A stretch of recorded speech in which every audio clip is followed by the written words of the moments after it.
Baik, hadirin akan kita mulai DF Talk pada malam hari ini.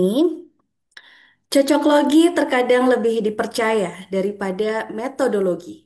Malam ini kami hadir bukan dengan opini tapi dengan bukti, bukan dengan asumsi tapi dengan analisa. Saya Atina Cahyani, selamat datang di DF Talk episode 21 Analisa Cocok Logi Para Penuduh.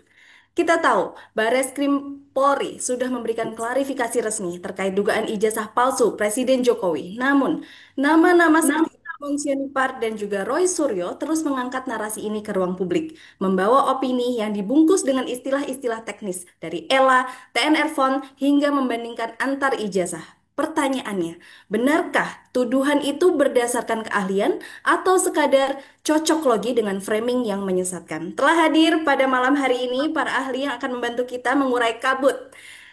Yang pertama ada Mas Yusua Sinamela, Digital Forensic Analyst dan CEO dari PT Analis Forensik Digital.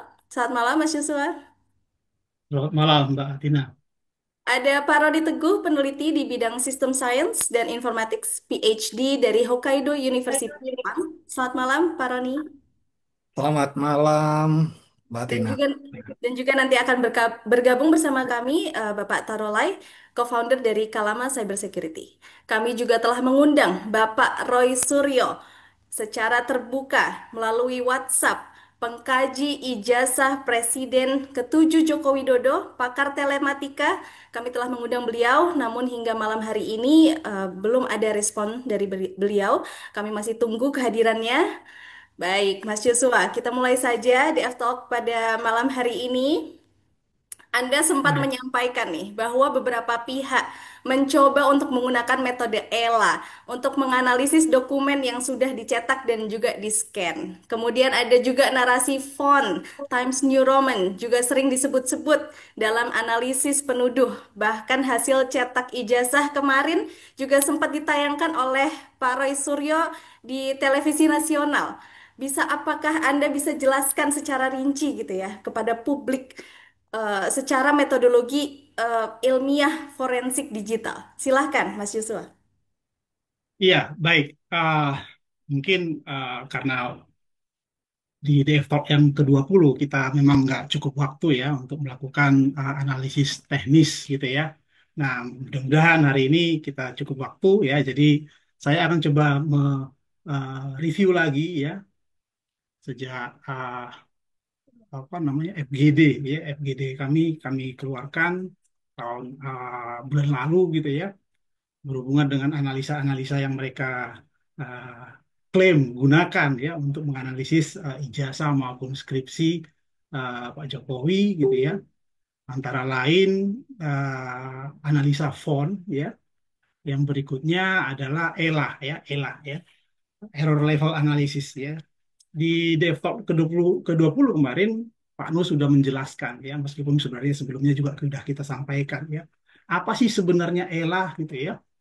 Error level analysis itu adalah metode atau teknik ya, teknik dalam digital forensik ya yang biasa kita gunakan untuk mendeteksi adanya tampering ya atau menguji keaslian sebuah gambar digital gitu ya. Jadi ELA ini memanfaatkan uh, kompresi gambar ya, umumnya menggunakan JPEG gitu ya, sehingga ketika ada sebuah gambar ya, bagian tertentu diedit gitu ya, kemudian disimpan gambar tersebut, otomatis nanti akan eh, menciptakan sebuah bagian-bagian yang berbeda yang disebut dengan error level, gitu ya. Makanya disebut dengan error level analysis. Nah, di sini saya akan coba mendemonstrasikan ya error level analysis. Apakah bisa digunakan untuk menganalisis sebuah dokumen analog atau dokumen fisik seperti ini, ya, seperti ini. Eh, Banyak software-software yang bisa digunakan untuk melakukan analisis ELA nanti. Nah, setelah itu nanti akan saya coba jelaskan juga yang diklaim oleh Rismond di awal itu berhubungan dengan font, ya. Font. Dia mengklaim bahwa di ijazah ataupun deskripsi, khususnya lembar pemisahan, itu menggunakan font Times New Roman, ya, yang baru ada sejak tahun 90-an, gitu ya. Nah, dia acap sekali ya ketika di podcast podcast dia menyatakan bahkan ingin memperkarakan ya apa namanya percetakan perdana gitu ya. Ya 40 tahun yang lalu alat-alat itu sudah punah, sudah nggak ada lagi gitu ya. Tapi kita bisa melakukan pembuktian terbalik sebenarnya ya. Jadi coba saya minta gitu ya, siapapun ya yang menuduh ya lembar pengesahan itu palsu gitu ya, atau lembar pengesahan itu dibuat tahun 90-an, saya coba meminta Anda coba ya buatkan lembar pengesahan yang persis sama. Karena saya sudah mencoba melakukannya dan tidak berhasil. Ya. Kenapa? Karena font itu ternyata bukan TNR, bukan Times New Roman. Ya. Berbeda, banyak perbedaannya. Ya. Ada beberapa perbedaan-perbedaan dalam font tersebut yang kita temukan. Ya. Ya. Kemudian, ya, kalau mereka menduga bahwa font apa namanya sudah dibuat, ya, apa namanya halaman pengesahannya dibuat tahun 90-an menggunakan Microsoft Word katakanlah atau menggunakan Office yang pada ada zaman-zaman itu, otomatis nanti setelah kita review, otomatis dia akan menggunakan apa tadi auto space, kemudian aligning, kemudian center bagian apa namanya dalam kertas tersebut pasti akan presisi gitu ya. Nanti kita buktikan bahwa ternyata lembar pengesahan itu tidak presisi, jauh dari kata presisi. Nah, ini yang akan kita coba ulas secara teknikal ya. Kemudian lain-lainnya materi kita ada juga tentang nanti peran dosen pembimbing, SK penetapan, ini hubungannya dengan asumsi-asumsi liar lainnya gitu ya yang digunakan oleh pihak-pihak penuduh ini. Nanti akan kita coba paparkan semua ya. Kita paparkan dengan fakta ya, bukan dengan asumsi. Nanti kita lihat. Oke. Nah, sekarang saya akan coba mendemonstrasikan ya ELA ya, Error Level Analysis. DevTalk ke-20 saya dan Pak Nu sudah menegaskan bahwa ELA tidak bisa digunakan menganalisis dokumen fisik analog. Nah, ini akan kita buktikan ya.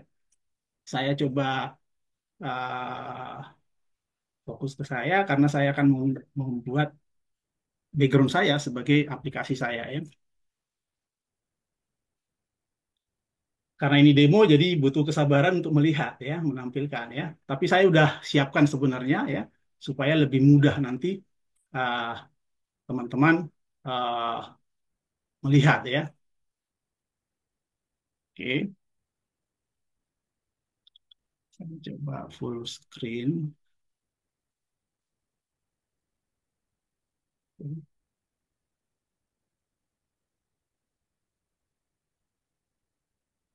Ya, uh, ini mungkin tools yang biasa kita gunakan. Jadi sejak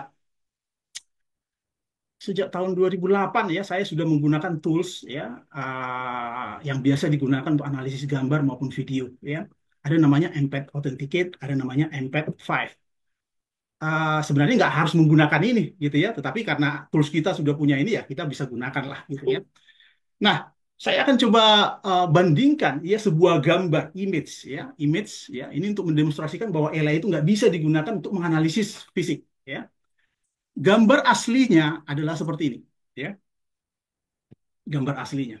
Ini tidak diedit sama sekali. Kita bisa lakukan swapping untuk apa namanya ELA.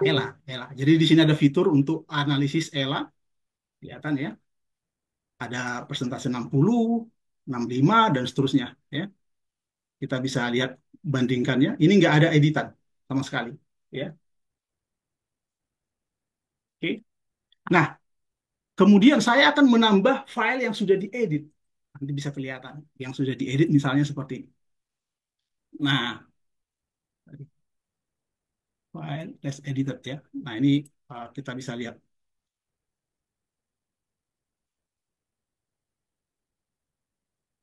Nah, ini ya.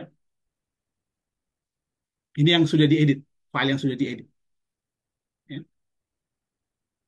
Kelihatan bagian yang diedit. Yang diedit itu apa-apa saja. Saya menambahkan tulisan, ya. Saya menambahkan tulisan. Jadi di sini saya coba proses. Saya menambahkan tulisan di sini. Kemudian saya melakukan namanya cut and paste. Gambar ibu yang ada di sini, ya. Saya paste di sini. Analisis ELA ini sangat efektif digunakan ketika kita memang mendapatkan file asli yang baru diedit. Ya. bukan yang ada di media sosial gitu ya. Bagaimana kalau ada yang di media sosial itu sudah menjadi sangat sulit karena sudah melalui kompresi berulang kali ya. Sehingga ketika dilakukan kompresi berulang kali, kemungkinan untuk menemukan bagian-bagian diedit menjadi sangat sulit. Itu kalau file digital ya. Nah, di sini bisa kelihatan kalau kita melakukan analisis ELA ya. Jadi bagian yang kontras inilah bagian-bagian yang saya edit, saya tambahkan tulisan, saya lakukan cut and paste sehingga muncul ya bagian yang error levelnya lebih berbeda ya, lebih terang biasanya ya. Nah, ini yang disebut dengan ELA ya, error. Jadi kita bisa deteksi bahwa gambar ini sudah diedit gitu ya. Nah, apa yang terjadi ketika gambar ini dicetak? Dicetak kemudian difoto. Dicetak seperti ini yang sudah diedit persis seperti yang ada di sini tadi. Ada tulisannya, kemudian ada mbaknya di sini yang sudah apa namanya ya, yang saya copy paste ya, cut and paste gitu ya. Yang terjadi adalah kita coba analisis sekarang ya, yang sudah di foto fisik ya, foto fisik seperti ini. Main. Sudah nggak kelihatan bagian yang diedit ya. Jadi terbukti bahwa ini gambarnya tadi ya, nggak bisa kita gunakan analisis ELA untuk mendeteksi bagian-bagian yang diedit tersebut. Jadi ketika misalnya melakukan analisis ELA, yang kita analisis itu file digitalnya, bukan gambar fisiknya. Intinya seperti itu. Ya, itu makanya salah kaprah ketika ada ahli yang menyatakan mereka mampu menganalisis ijazah fisik dengan ELA. Yang dianalisis mereka itu adalah gambar-gambar digital, apalagi yang ada di internet. Itu otomatis nggak masuk akal. Sampai bisa mereka menemukan bahwa ini sudah ditempering, bahwa ini ada palsu, ada bagian yang diedit segala macam. Nggak mungkin. Jadi ini membuktikan bahwa ELA tidak bisa digunakan untuk menganalisis gambar fisik, gambar analog. Ya. Ketika pun Anda menemukan hal yang aneh, berarti ya file digitalnya lah yang sudah diedit. Ya. Bukan file fisiknya yang diedit gitu ya. Kurang lebih seperti itu. Ya. Mudah-mudahan jelas ya. Nah, kemudian saya akan coba mereview yang disebut dengan uh, TNR, ya, Times New Roman, ya. Jadi ini foto yang saya ambil sendiri. Jadi bukan dari internet. Nanti Anda bisa lihat, ya. Bukan hanya ini gambarnya banyak sekali ya foto-foto yang saya ambil sendiri ya. Saya coba tunjukkan di dokumen jasa, misalnya yang ada di Canon Cam saya ya.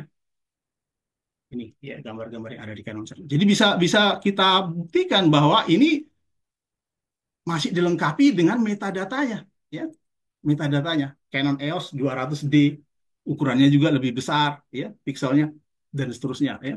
Atau gambar yang ada dari handphone saya, ya, dari handphone saya.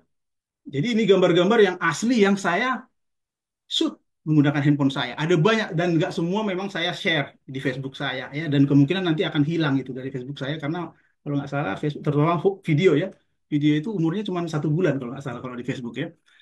Nah, misalnya yang mana ini ya? Ya semuanya ya, semua ini kelihatan ya, kelihatan metadatanya. Nanti kita lebih kelihatan lagi ketika kita menganalisis ini kan aplikasi viewer aja ya. Kita analisis menggunakan tools yang ada di sini. Nah, di sini ada tools ya. Kita gunakan namanya Advanced File Info ya. Nah, di sini ada media info, fprop, ada beberapa parameter yang bisa kita tampilkan, terutama exif tool. Jadi di sini lebih jelas ya, kelihatan parameter yang digunakan oleh kamera saya pada saat mengesut ya gambar ini. Jadi ini gambar real, asli, bukan yang ada dari media sosial, bukan yang ada dari Facebook. Kalau Anda download file-file saya yang ada di Facebook, itu otomatis metadatanya sudah hilang. Karena Facebook otomatis melakukan kompresi. Ya. Facebook akan meresize ukuran dari setiap gambar yang di sana. Nah, gambar ini ukurannya sangat besar. Ya.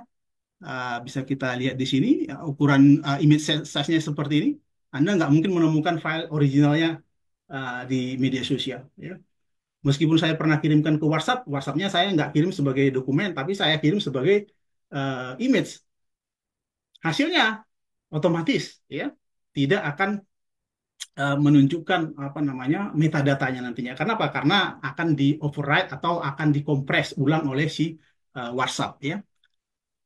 Oke. Nah, ini handphone saya bisa kelihatan nanti handphonenya pakai apa. Handphone saya handphone murah ya, pakai MediaTek ya, Itel ya. Saya nggak promosi ya, tapi itulah handphone yang saya gunakan untuk memfoto kemarin ya. Bisa kelihatan di sini create date-nya tanggal 24 Maret ya, 24 Maret jam hampir jam 12 ya. Karena memang saya jam 11 ke sana ya.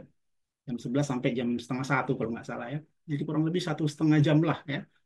Saya memfoto-foto atau mendokumentasi di perpustakaan tersebut. Jadi ini bukti bahwa ya ini dokumen saya asli. Nggak ada orang lain selain saya yang memiliki dokumen yang memiliki metadatanya. Ya. Jadi banyak orang harus, itu fotonya entah dari mana dapatnya gitu ya. Silakan saja ya. Ini bisa kita buktikan karena masih ada di perangkat saya, masih ada di kamera eh, apa namanya Canon saya ya. Nah, sekarang eh, kita ingin menganalisis apakah benar ini di-create menggunakan software-software canggih sejenis Microsoft Word gitu ya, Microsoft Word. Nah, pertama kali supaya eh, lebih bagus tampilannya dan bisa kita lakukan pengukuran nanti ya, mengukur segala macam atau kita buatkan gridnya supaya kelihatan. Ini kita ubah dulu perspektifnya supaya dari seolah-olah kita dari atas gitu ya. Jadi perspektifnya kita koreksi dulu supaya ini berubah ya menjadi seolah-olah dari atas supaya dia kelihatan flat, flat ya, flat seperti ini. Ini sebenarnya bukan forensik yang benar sebenarnya ya. Ini bukan melakukan forensik tapi melakukan analisis ya. Tapi bukan forensik. Kalau forensik kita harus ada dasar apa namanya dasar pemeriksaannya, tujuannya apa, segala macam. Nah, di sini kita coba melakukan analisis kurang lebih sama seperti yang mereka lakukan lah ya. Karena dari awal kita menyampaikan bahwa ketika mereka melakukan analisis menggunakan apa namanya file digital itu tidak valid sebagai bukti. Ketika saya juga melakukan analisis melalui video ini, saya nggak bisa kita menyatakan bahwa ini asli atau tidak, nggak bisa. Atau melalui gambar saya ini, meskipun saya sendiri yang ngambil gitu ya, itu nggak bisa. Ketika fisik ingin dianalisis, idealnya ya pakai fisik karena inilah originalnya. Ya. Digital forensik juga sama. Ketika itu ada gambar originalnya, harus originalnya yang kita, ketika dia born original, maksudnya dibuat pertama kali memang udah berupa apa namanya sebuah gambar gitu ya, gambar digital. Nah, gambar digital itu baru bisa kita lakukan forensik. Tetapi kalau bornnya udah file fisik, karena ini kan dari fisik, ya, ini kan dari skripsi berupa buku, bukunya lah yang harus diperiksa sebenarnya. Tetapi saya ingin melakukan analisis untuk mengoreksi ya, untuk membuktikan bahwa ini tidak diproduksi dengan word process word processor yang canggih ya, ya seperti yang diklaim oleh para penuduh tersebut ya. Nah, yang pertama kita bisa lakukan zooming seperti ini ya. Uh, Kemudian kita bisa melakukan namanya correct perspektif. Jadi kita atau mau kita ulangi lagi bisa ya. Saya coba ulangi, saya buat file yang baru ya. Nama filenya image 2025034 ya. Jadi kita buat dari awal. Ini sebenarnya sudah saya siapkan ya. Eh, Cuman oke lah ya. Hmm, Nah, saya gambar yang aslinya yang ini ya, image yang ini ya. Sama sebenarnya ya. Nah, tapi saya mau mengulangi bagaimana sih cara melakukan correct perspektif gitu ya. Supaya tampilannya seolah-olah dari depan, bukan dari samping seperti ini ya. Nah, korek perspektif itu juga sering sekali kita manfaatkan untuk mendeteksi plat nomor kendaraan. Kenapa? Karena kendaraan rata-rata miring ya kan, miring ya. Dari kamera dia lewat-lewat aja begitu ya. Tetapi ketika kita bisa shoot, meskipun dia miring, kita bisa belokkan ya perspektifnya supaya kita bisa melihat plat nomornya. Kurang lebih sama ya yang kita lakukan. Nah, di sini ada fitur namanya apa? Fitur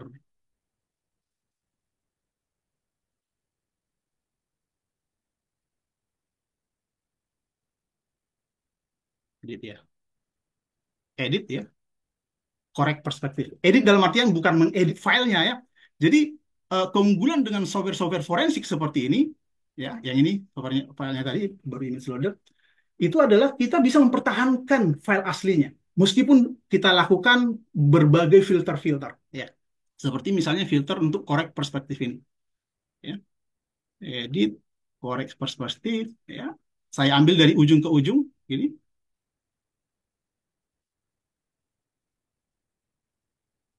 oke. Nah, dia sudah jadi tegak, ya. Jadi perspektifnya sudah seolah-olah dari atas, gitu ya. Nah, kemudian yang kita lakukan apalagi kita bisa crop ini, ya. Kita crop di apa namanya apa di filter ini ya. Kita lakukan cropping ya, supaya ini seolah-olah satu lembar HVS ya. Supaya nanti pengukuran kita lebih akurat. Kalau kita masih miring seperti itu, cara mengukurnya nanti mengukur jarak segala macam ya, yang dikatakan auto space atau scaling segala macam lah ya, istilah-istilah dari Rismond gitu ya, itu nggak bisa ya kita lakukan karena posisinya miring. Tapi kalau udah dari atas kita perspektifnya nanti baru bisa kita tentukan ya. Oke, kita apply, hasilnya seperti itu ya. Nah, inilah tampilan depannya sehingga kita bisa melihat seolah-olah ini hasil cetakannya sebuah kertas lembaran seperti itu ya. Kemudian apa yang perlu kita lakukan ya? Kita bisa mengukur apakah ini dibuat ya dengan word processor yang modern atau tidak. Kalau Anda menggunakan word processor yang modern, katakanlah Microsoft Word, biasanya Anda akan melakukan apa? Center, ya kan? Otomatis ya. Anda center semua ini apa namanya bagian di sini sehingga apa? Otomatis bagian-bagian yang sisa yang ada di sana itu otomatis akan simetris, ya. Nah, kita lihat di sini, apakah ini simetris, ya? Nah, di sini ada pengukurannya, ya. Jadi ada banyak kecanggihan dari software ini, ya. Jadi software ini bisa digunakan untuk mengukur benda-benda. Misalnya ada foto, gitu ya, foto mau satu dimensi, dua dimensi, tiga dimensi, misalnya ya, apa namanya, gambar-gambar apa tersebut, kita bisa mengukur secara presisi, ya. Asal ada referensinya. Misalnya di sana ada pulpen, ya. Pulpennya ukurannya katakanlah 25 cm gitu ya. Nah, kemudian ada benda-benda lain di sana, ya. Baik itu tiga dimensi maupun dua dimensi, kita bisa mengukur dengan mudah benda-benda yang ada di sana nantinya dengan adanya referensi itu. Nah, di sini referensi yang bisa kita fixkan misalnya apa kira-kira, ya? Mungkin kita nggak pernah mengukur. Saya juga sama sekali nggak pernah mengukur. Meskipun oke lah, ini A4 karena rata-rata skripsi menggunakan A4 ya. Itu hanya untuk mempermudah saja ya. Kertas A4 kalau nggak salah 210 cm kali 297 ya kalau nggak salah ya. Nah, kita menggunakan pengukuran itu lebih mudah ya. Jadi saya akan coba aktifkan di sini ada namanya measure ya. Karena ini tiga dimensi, kertas ya. Kemudian saya lakukan referensi ya. Saya aktifkan referensinya dulu bahwa yang pertama X-nya dari sini ke sini, jadi kertas katakanlah ini A4 gitu ya. Kita nggak memastikan bahwa ini ukurannya persis sama. Kita hanya membandingkan nanti apakah ini presisi menggunakan center gitu ya, di tengah gitu ya, ataukah ini adalah hasil cetakan menggunakan semacam rugos awalnya cetakannya ya. Kita bisa lihat. Ini ke sini katakanlah 200 210 measurement centimeter ya. Kemudian year reference ini sampai ke bawah.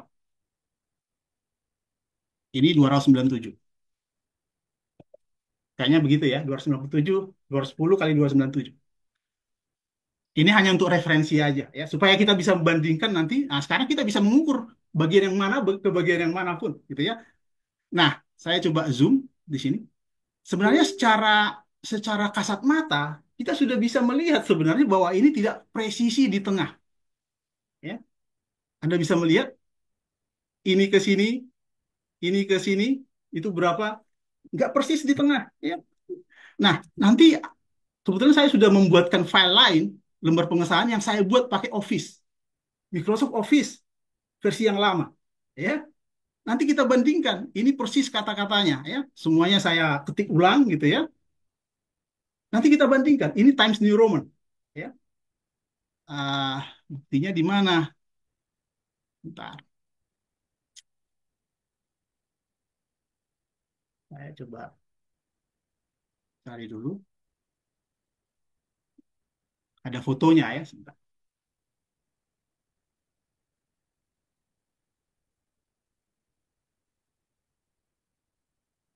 Jadi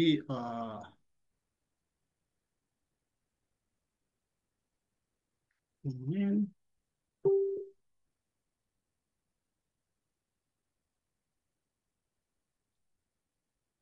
pengusahaan. Nah ini ya. Jadi saya mengetiknya seperti itu, saya coba merangkum. Jadi silakan nanti Anda juga melakukannya. Coba buat sepersis mungkin ya. Bisa nggak Anda buat sepersis mungkin halaman pengesahan tersebut menggunakan Times New Roman? Pasti berbeda. Apalagi yang kemarin katakannya auto scaling segala macam itu berantakan banget. Gitu ya. Nggak mungkin ya, Anda bisa membuat ya apa namanya se seperti ini menggunakan Times New Roman. Kenapa? Karena memang bukan Times New Roman. Spasi segala macamnya juga berantakan. Tidak center segala macam. Nah, ini sekarang kita buktikan bahwa ini tidak center. Ya. Ini tadi kita ini kan. Kemudian kita bisa mengukur. Ya. Ini jarak ini ke sini, ini jarak ini ke sini. Itu bisa kita ukur dengan mudah menggunakan measure. Ya. Atau untuk mempermudah, kita bisa aktifkan grid mungkin ya. Kita aktifkan garis-garisnya ya. Sebentar, saya coba aktifkan garis-garisnya. Presentation, kemudian grid ya. Oke, saya tambahkan mungkin sekitar 25 seperti itu. Untuk mempermudah kita melihat apakah ini di center. Sama, biasanya word processor pasti di center, ya kan? Di center seperti itu. Kita coba zoom, ya, seperti ini. Ya. Anda bisa lihat di sini, satu, dua, hampir 2,5 lah gitu ya. Kalau di sini berapa? Ini cuma satu. Di kota Madia, di depan kota Madia itu. Jaraknya dengan S, itu cuma satu blok. Sedangkan di sini, itu hampir 3 blok. Di bawah studi, itu space-nya hampir 3 blok. Dari sini sebenarnya kelihatan bahwa ini bukan menggunakan word processor. Ya. Tapi menggunakan apa? Ya itu tadi cetakan. Menggunakan eh, plat offset. Ya. Dicetak. Bukan dengan print-printan. Bukan dengan printer zaman sekarang. Ya. Jadi itu bisa dibuktikan sebenarnya. Nah, tantangannya silakan aja. Anda bisa nggak menggunakan Times New Roman untuk membuat supaya persis seperti itu? Pasti nggak akan bisa. Ya. Pertama, Anda bisa lihat juga Times New Roman A-nya seperti ini. Ya. Ini baru A aja, A-nya saja kita lihat gitu ya. Sedangkan di sini A-nya seperti apa? Coba lihat. A-nya ada topinya, ya. Dan banyak sekali perbedaan yang lain, ya. Anda bisa mencermati itu dan sebenarnya kelihatan ya, karena eh, file saya ini resolusi tinggi, ya. Saya coba hilangkan gridnya tadi, ya. Bisa kelihatan di sini sebenarnya tidak rapinya huruf-huruf tersebut. Ada yang naik ke atas, ada yang ke bawah dan seterusnya gitu ya. Karena memang zaman itu tidak ada word processor. Ya. Huruf S-nya juga beda, huruf K-nya juga beda sebenarnya. Ya. Makanya Anda nggak akan bisa ya mencetak, buatkan ya, menggunakan Office berapapun Anda buat, persis seperti yang ada di sini. Ya. Kalau ada silahkan nanti ya bisa menghubungi kita. Ya. Kenapa? Karena font ini itu font cetakan, bukan font dari word processor. Ya. Dan bukan TNR yang pasti. Ya. Bukan Times New Roman. Memang mirip. Ya. Anda bisa bandingkan nantinya, ya. Misalnya huruf apa lagi, ya. Atau yang ini lagi nih bagian di sini ya. Kita bisa bandingkan kalau di sini presisi ya. Ini yang saya buat menggunakan Times New Roman. Menggunakan eh hukum kertasnya 210 ya benar. 210 milimeter ya. Oh, nggak masalah itu hanya apa namanya? Referensi aja, referensi ya. Oh, ini 210, ini berapa? Nah, itu bisa apa namanya? Ya saya tadi keliru. Saya buat sentimeter, tapi sama-sama sentimeter saya kira enggak masalah. Ya, yang penting referensinya benar, sama ya. Saya hanya menunjukkan perbedaan antara jarak ya, sehingga tidak tidak persis center ya. Ya. Itu bisa kita revisi juga nantinya, tapi sama aja hasilnya ya. Jadi tadi di sini ada tadi yang mengoreksi saya buat 210 cm, yang benar 210 milimeter. Ya. Tapi itu cuma referensi aja supaya angkanya muncul ya. Supaya angkanya muncul karena supaya untuk mengukur angkanya kita harus eh, buatkan referensinya ya. Ini harusnya sentimeter ya. Kita bisa edit juga sebenarnya ya referensinya tadi. Measure yang ini ya. Ini cuman istilah aja, ini milimeter ya. Cuman istilah aja, nggak ada pengaruh lah sama yang lain. Atau kita bisa mengukur juga secara manual misalnya ya. Oh ini ke sini berapa sih? Ini ke sini, ke P, huruf P ini kelihatan ya. Jadi berapa ini angkanya? Terlalu kelihatan. Sama, oh 11,56 di sini ya angkanya ya. Nah, kita coba sekarang mengukur yang sini, ke sini. Itu cuma 4,95, jadi hampir setengahnya. Jadi ini udah nggak center. Buat prosesor nggak mungkin, ya jaraknya sedemikian jauh misalnya. Begitu juga nanti jarak antar yang lainnya juga, ya di bagian yang lainnya juga. Misalnya ini, ya makanya tadi saya buat, saya coba aktifkan lagi gridnya, ya.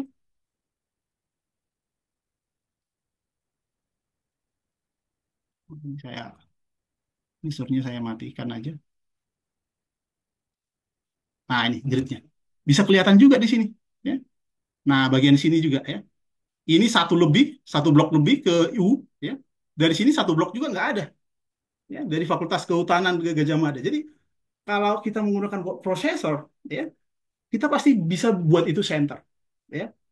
Katakanlah ini kita buat jadi apa biasanya table ya, table satu, table 2 dan seterusnya gitu ya.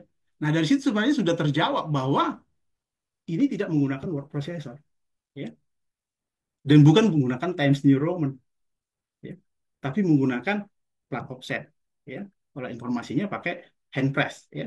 Tapi itu sejenis offset lah ya, bukan cetakan digital. Jadi nggak mungkin ini ada file digital ya. Zaman segitu ya, zaman segitu. Memang ada ya yang sudah ada beberapa informasi, wow ini bisa pakai typewriter atau bisa pakai menggunakan apalah istilahnya ada beberapa software. Tapi kalau kalau yang saya analisis itu tidak ya.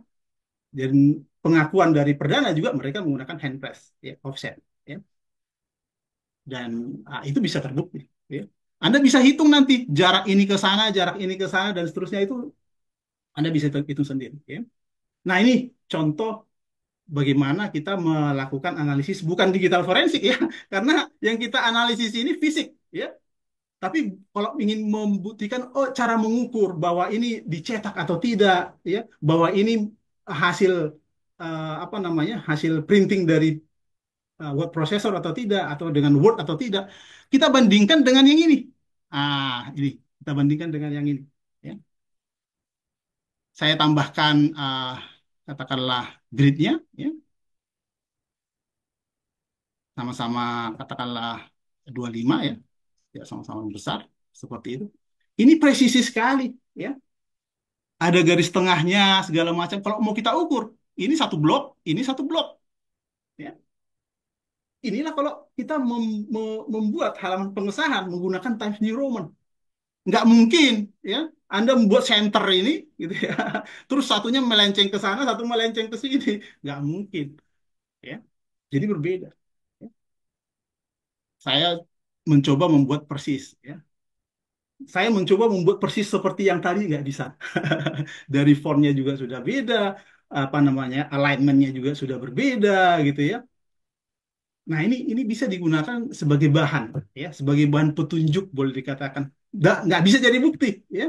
Analisis yang tidak menggunakan barang bukti aslinya, ya, raw datanya atau fisiknya, itu hanya digunakan sebagai petunjuk. Sama seperti kita menganalisis nanti ijazah, misalnya ijazahnya Rismond gitu ya, itu bukan bukti yang valid, ya, tetapi kita bisa lihat benar nggak lulus tahun sekian, benar nggak ada wisuda tanggal sekian, benar nggak itu nama presidennya, gitu kan, benar nggak huruf kanjinya seperti itu nggak masalah, itu jadi petunjuk, nanti bisa kita buktikan, ya.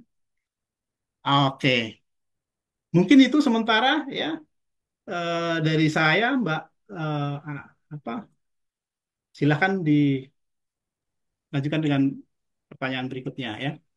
Baik, Mas Yosua. Berarti dari paparan Anda yang barusan tadi, jelas bahwa banyak sekali istilah-istilah teknis yang telah dipatahkan dari para penuduh. Saya ingin tahu dari sisi Anda sebagai praktisi, apakah narasi ini eh, terus digulirkan? Apakah mereka betul-betul tahu mengenai digital forensik atau mereka hanya sekedar cocok logi saja? Iya, iya. Jadi uh, menurut saya, jadi uh, kebanyakan mereka menggunakan asumsi ya. Jadi istilahnya cocokologi ya. Jadi mereka, terutama Rismond di awal ya. Jadi ketika Rismond mendapatkan satu skripsi saja, dia melihat, wah ini modern sekali gitu kan. Oh ini persis ini kayaknya printer inkjetnya dia zaman dulu mungkin hasilnya seperti itu gitu ya. Jadi dia merasa, wah inkjet kan tahun sekian. Oh ini tahun 85 kok bisa gitu kan. Nah, asumsi-asumsi lah yang dia gunakan. Bukan forensik ya, forensik dokumen itu nggak bisa menggunakan gambar-gambar yang ada di media sosial, dan dia mendapatkan gambar itu dari media sosial, dia tidak merasakan sendiri, tidak meraba, ya, kelihatan sebenarnya itu hasil dari hand press, ya, saya meraba sendiri, melihat sendiri, saya tekan-tekan mulai dari halaman sampul sampai halaman semua daftar isi sampai ke belakang, ya, sampai nanti ke bagian penutup bibliografi segala macam, makanya ya nanti ada yang banyak sering sekali dibicarakan juga ya di media sosial itu, peran Pak Kasmujo ya, deskripsinya katanya, oh Roy Suryo mengatakan tidak ada Kasmujo deskripsinya gitu ya, itu salah besar sebenarnya ya. Kenapa? Karena mereka nggak baca dari awal sampai akhir skripsi ini, lagi merasa merasa Pak Kasmujo nggak ada di situ gitu ya, padahal ya deskripsi Pak Jokowi itu jelas di bibliografinya ada ya referensi buku atau karya dari Pak Kasmujo. Ini yang sama sekali mereka tidak pahami, gitu ya. Bayangkan ketika Anda membuat skripsi, gitu ya, membuat skripsi dan Anda mengadopsi atau menjadikan referensi adalah buku dari dosen Anda atau buku dari orang yang membimbing Anda, gitu ya. Nggak harus pembimbing skripsi ya, siapapun yang membimbing kita, siapapun yang tempat kita belajar layak kita sebut sebagai pembimbing, gitu ya. Makanya Pak Jokowi menyatakan di pembimbingnya karena yang masih ada ya itu, ya kan. Kemudian dia masih mengingat mungkin, gitu ya, apa namanya, dia pernah mengadopsi atau mereferensikan buku-buku atau karya dari Pak Kasmujo, ya. Nah, di sini mungkin saya tunjukkan ya bagian yang mana ya. Jadi kalau misalnya kita lihat, saya coba kembali lagi, saya coba tampilkan lagi belakang layar saya ya, share monitor, kita cari di ETD ada ya, di bibliografi Jokowi dulu ETD, sorry, bukan ini.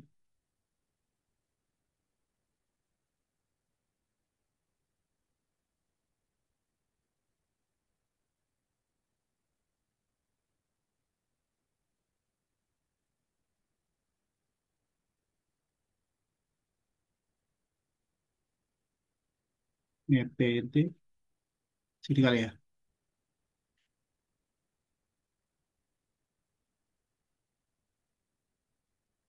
Jokowi dulu.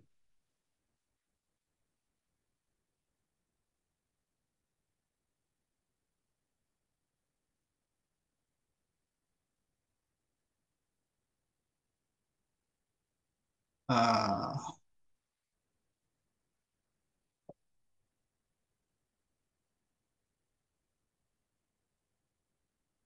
nah ini ya, file ada bibliografi ya. Nah, di sini ya, Kasmujo 1982, pengantar industri kayu lapis Indonesia, bagian penerbitan Yayasan Pembina Fakultas Kehutanan Universitas Gadjah Mada. Dan setelah saya cari, buku ini juga dijadikan referensi oleh banyak mahasiswa, bukan hanya mahasiswa di Fakultas Kehutanan, tapi juga mahasiswa di luar UGM.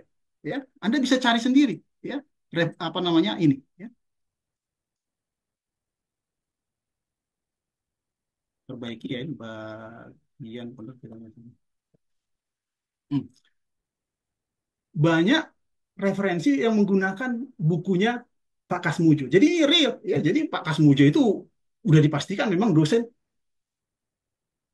yang ada di Fakultas Kehutanan dan dijadikan referensi, ya, karyanya mungkin oleh Pak Jokowi dan teman-temannya, gitu ya. Jadi tidak salah, ya, ketika Pak Jokowi menyatakan dosen pembimbing saya, gitu ya. Bukan dosen pembimbing skripsi, tapi meskipun dia bimbingan di sana, ya. Saya masih ingat dulu, ya, ketika saya eh, semester 5, semester 6, ya, di jurusan Teknik Elektro, ya. Saya pernah membimbing beberapa mahasiswa S2, ya, dan sekarang mereka sudah jadi doktor, ya. Ada yang sudah sukses lah, demikian, gitu ya. Mereka juga memanggil kita sebagai apa, ya? Ya, mereka sangat menghargai kita ketika kita bisa membimbing mereka, membantu mereka mengerjakan tugas-tugas mereka berhubungan dengan hal-hal teknis dulunya, ya. Dulu tentang IT, networking, mail server, web server, segala macam lah, ya, gitu ya. Nah, siapapun bisa membimbing mereka. Nggak harus dosen pembimbing yang apa namanya, yang tercantum dalam apa namanya, secara resmi, ya, pembimbing skripsi. Ya. Nah, ini mungkin yang perlu saya tambahkan, gitu ya. Silakan, Mbak Tina. Baik, Mas Yosua. Mungkin kita eh, berpindah nih ke Pak Taro. Selamat malam, Pak Taro.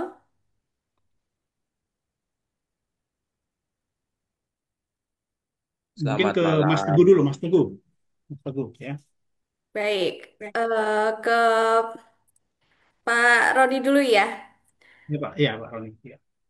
Baik, Pak Roni, kita awali dulu nih dari sesuatu yang viral belakangan ini, video klarifikasi Pak Rismon gitu ya, soal ijazah miliknya sendiri yang sempat ramai Ya. sekali di YouTube.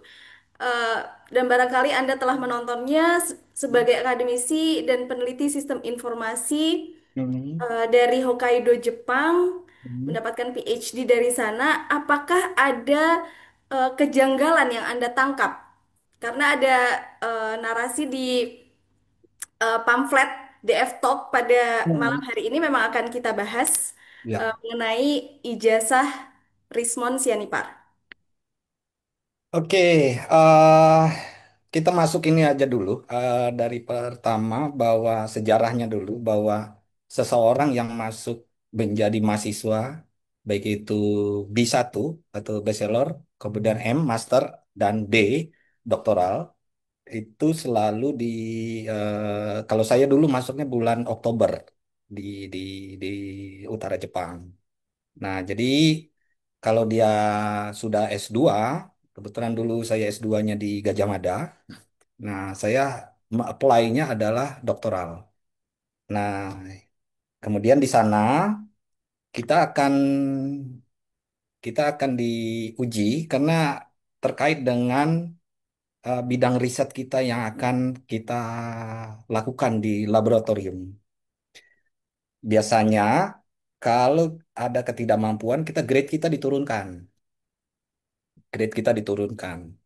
Atau kita masuk dulu jadi research student, baru dia masuk ke doktoral. Nah, kasusnya saya dulu langsung masuk ke doktoral, jadi 3 tahun pas harus sudah selesai karena beasiswanya 3 tahun saja. Nah, terkait dengan yang lagi viral ini, ada banyak hal yang saya lihat. Menurut saya, salah satunya adalah bagaimana orang ini, yang penuduh ini atau yang viral inilah memiliki hanya satu prosiding. Prosiding itu tingkat kasta paling rendah dalam sebuah penelitian karena dia hanya menampilkan data baru yang belum belum bisa dijadikan paper utama. Nah, proceeding ini itu ditulis tahun 2006 saya cek gitu. Nah, setelah itu dia hanya memiliki paper yang menjadi penulis keempat atau ketiga bahkan yang kelima yang saya mohon maaf kalau nanti dikoreksi aja. Yang jelas tulisannya itu nomor 4. Nah, biasanya penulis nomor 4 ini penulis pembantu lah. Ya kita bilang kan. Hanya misalnya bantu-bantu, kadang-kadang ngedit-ngedit. Kita tulis ngedit thank you gitu aja sudah dimasukkan kadang-kadang dalam laboratorium. Yang menjadi penulis utama itu adalah the first author. Itu penulis pertamanya. Karena dia bekerja dari menganalisis, menulis, kemudian memverifikasi, sampai nanti di, di, disodorkan ke profesornya atau senseinya. Tapi kebiasaan kita yang Mbak Tika, kalau senseinya bilang honto nih, gitu. Kalau sudah benarkan nih, katanya itu, kita cek ulang lagi. Biasanya dalam satu eh, di kelas laboratorium. Jadi dicek lagi tulisan dan sebagainya. Dan itu eh, dalam 1 minggu bisa sampai 1, 2, 3 kali hanya untuk berdiskusi. Nah, terkait itu juga, saya juga melihat ini ada kecurigaan, bukan hanya curiga, tapi sudah dipastikan 100% kemarin saya cek ke Yamadai, Yamaguchi Daigaku, yaitu universitas di Yamaguchi. Saya tulis dalam bahasa Jepang bahwa yang bersangkutan tesis dengan master yang tertulis di kurikulum vitae itu tidak ada. Nah, ingat di Jepang itu sewaktu dia menerima suatu informasi dia mengevaluasinya bertingkat. Dia dia cek ke satu sistem, kemudian ke fakultasnya bahkan ke departemen jurusannya dan itu tidak ada ditemukan sama sekali. Sehingga waktu Mas Jos mengirim eh, salah satu ijazahnya itu yang menarik karena ijazahnya ini ijazah Jepang itu satu berbahasa kanji, dua berbahasa Inggris. Jadi kalau mau ngedit yang bahasa Inggrisnya aja yang nipu-nipu lah gitu loh. Tapi kalau kanjinya itu punya punya presisi dan punya autentikasi dan punya em, sangat sulit untuk dilakukan modifikasi. Dan mereka punya standar untuk pengecekan itu. Nah, dicap basah katanya kemarin, cuma kertasnya kan warna putih tuh ya, warna putih. Kertas di Yamaguchi itu warna kuning. Nah, transkrip yang asli untuk seluruh universitas itu biasanya kan ada kolomnya, ada nama, tempat tanggal lahir, ada nomor mahasiswanya, kemudian ada subjek course-nya yang diambil, di sebelahnya ada tahun yang diambil, kemudian di sebelahnya lagi ada nilainya, baru dicap di bawahnya. Nah, yang kemarin itu kan agak lucu, maksud saya agak-agak aneh sedikit saya melihat karena tidak tidak sama dengan transkrip-transkrip nilai yang biasa kami gunakan. Nah, itu transkrip nilai yang tahun-tahun dulu juga sama formatnya gitu. Nah, bagaimana dengan yang eh nah, karena dia tidak ada ijazah, akhirnya kan tidak melakukan penyetaraan luar negeri ya, penyetaraan luar negeri. Nah, penyetaraan luar negeri bagi dosen seperti saya atau bagi lulusan luar negeri yang ingin itu biasanya dicek di dikti. Biasanya dicek satu paspornya. Kalau saya dulu pakai paspor biru karena kedinasan. Kemudian dua abstrak. Lalu yang ketiga kopi dari em, ijazah Jepang dengan bahasa Inggris, transkrip nilai, lalu disertasinya itu sendiri dan surat penerimaan. pertama kali sebagai student dari sensei, letter of accepting ya. Nah, itu dilampirkan. Nanti ada keluar surat penyetaraan. Nah, yang ditampilkan kemarin itu serdos, sertifikat dosen, beda, beda, beda ininya, beda pemakaiannya. Kalau sertifikasi dosen itu pengecekannya adalah universitas yang menjadi penilai. Kalau luar negeri di Dikti itu mereka akan mengecek ini jurusannya ada tidak. Kemudian dia tahun berapa dia berangkat dan tahun berapa dia pulang. Nah, biasa di kedutaan di Indonesia di Jepang itu ada kita selalu mengirimkan informasi bahwa kita sudah selesai dan kita sudah pulang. Itu ada. Nah, kemudian nah selain penyetaraan ijazah, ini kuncinya sudah nih, kuncinya. Kalau itu tidak terdata, bisa dipastikan ini nanti Mas Jos lah yang tampilkan bagaimana ininya bentuk bentuk ijazah yang dia dia dia tampilkan di media sosial. Nah, lalu apakah dia pernah menulis paper? Kita cek ada, sebenarnya ada, tetapi sudah digomi. Bahasa Jepang digomi itu ditaruh di tempat sampah bagi orang orang Jepang itu karena sudah lewat waktunya. Jadi hanya ada di list proyeknya profesornya bahwa dia pernah menulis paper. Apakah dipublikasi? Tidak, karena di situ tidak tertulis dipublikasi. Jadi biasanya paper utama itu adalah syarat disertasi. Jadi kalau dia proceeding, poster, kemudian jurnal, baru dapat satu tuh, baru dapat satu satu bagian riset.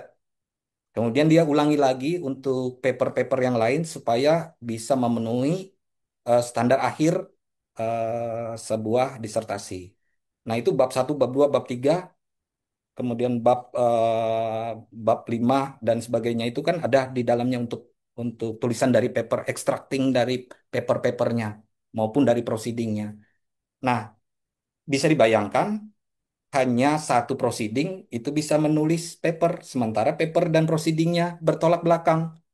Satu tentang email processing, satu tentang kripto, nggak nyambung tuh, ya. Nah, terus yang ini, bagaimana dan bukunya? Buku, buku-buku yang ditulis dalam ini. eh Bagi orang Jepang, kalau kita berkontribusi, mereka menghargai kontribusi kita.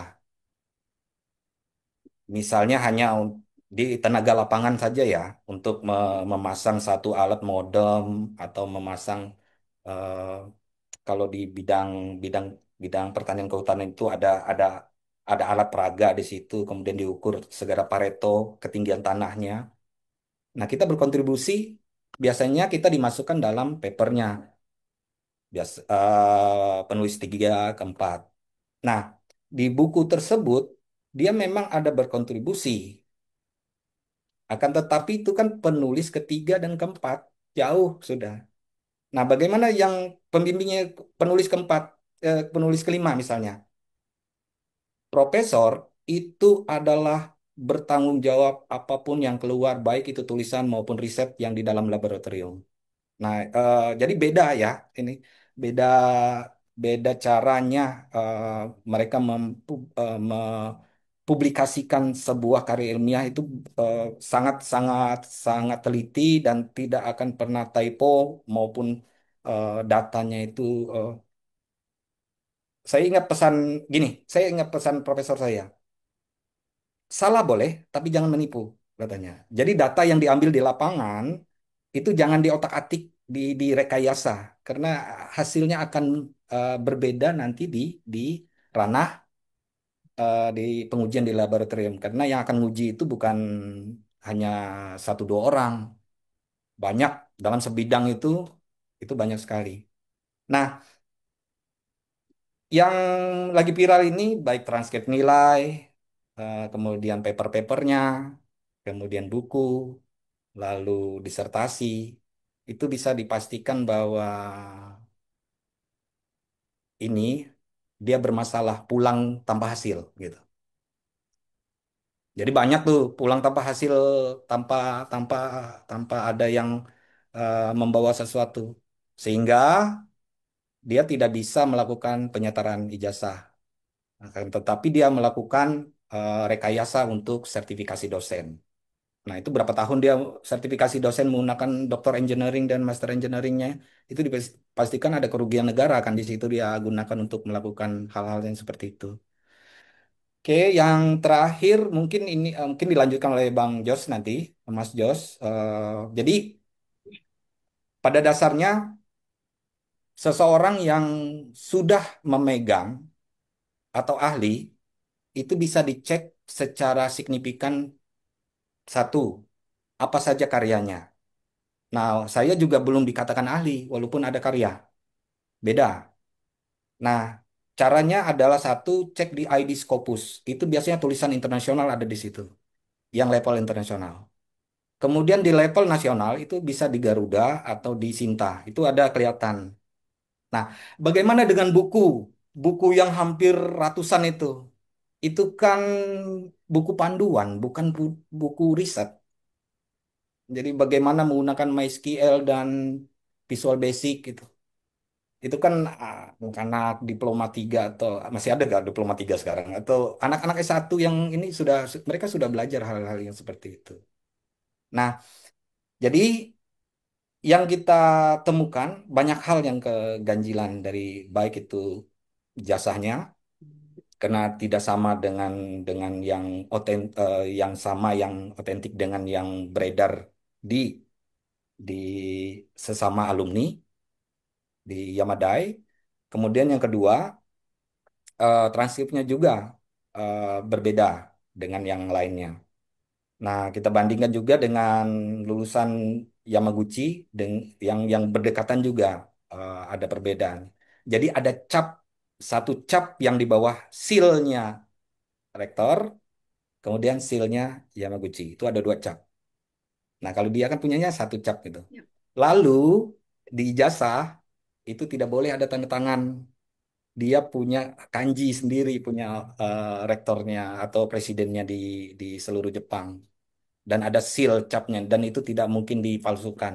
Karena mereka punya punya punya identitas sendiri untuk setiap. Seperti saya, nama saya tidak perlu untuk tanda tangan, jadi ada dikasih cap di sana untuk sign baik itu di buku tabungan maupun di aktivitas-aktivitas lain yang bersifat di akademis maupun di luar di, di baik di pasar maupun di mana di kelurahan lah di sana kan di kecamatan di sana kita pakai seal itu.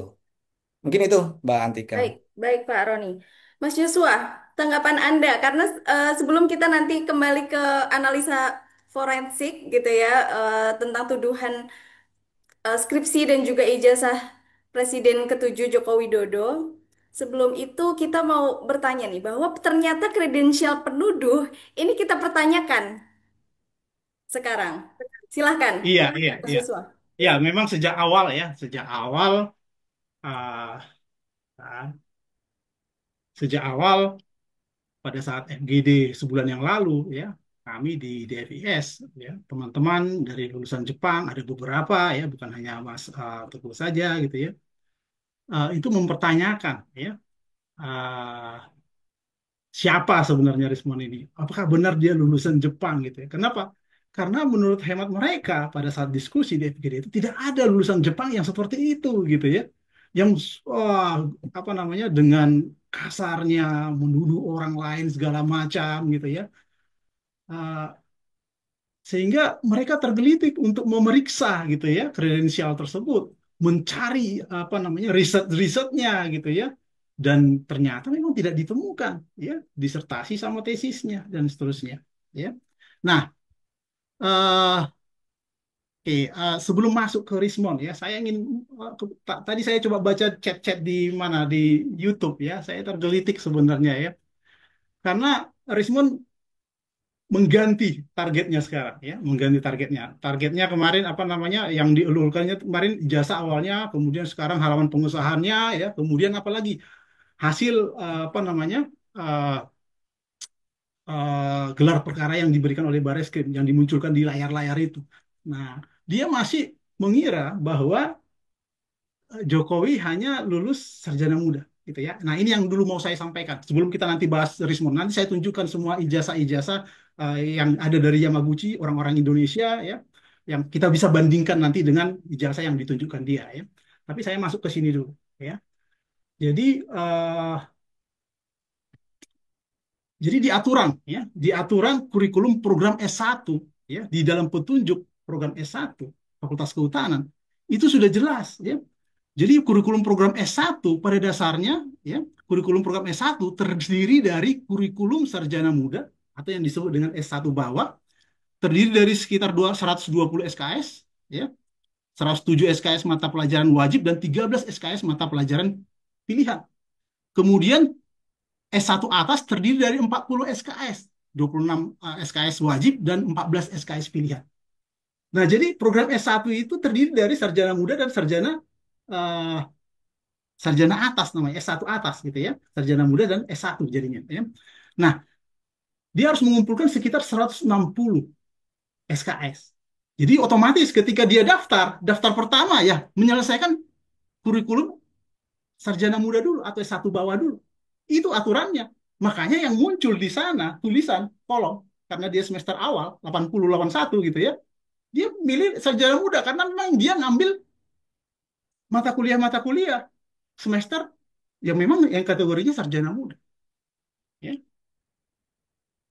Setelah 6 semester ya baru dia mengambil 40 SKS untuk mengambil program sarjana. Nah, di sini mungkin saya kasih tunjuk ya. Jadi eh, transkrip, tetapi saya sudah tutupi ya semua nilainya menunjukkan ya, Joko Widodo menyelesaikan 120 SKS untuk sarjana muda. Memang agak buram di sana, sengaja saya buat ya. Kemudian 40 SKS untuk sarjananya. Jadi S1 bawah dan S1 atas sarjana. Jadi terkumpullah total 160 SKS. Ini udah cukup membantah yang sekarang lagi digencar-gencarkan oleh para penduduk tersebut. Dan di sini program akhirnya, ya, skripsinya jelas di sini dan penilainya juga ada. Ya. Ada Pak Sumitro, Sofian, Pak Siagian, ya, dan hasilnya sangat memuaskan. Kurang lebih seperti itu. Jadi jangan dibuat narasi-narasi karena memang nggak ditampilkan semua pada saat gelar perkara tersebut. Ya.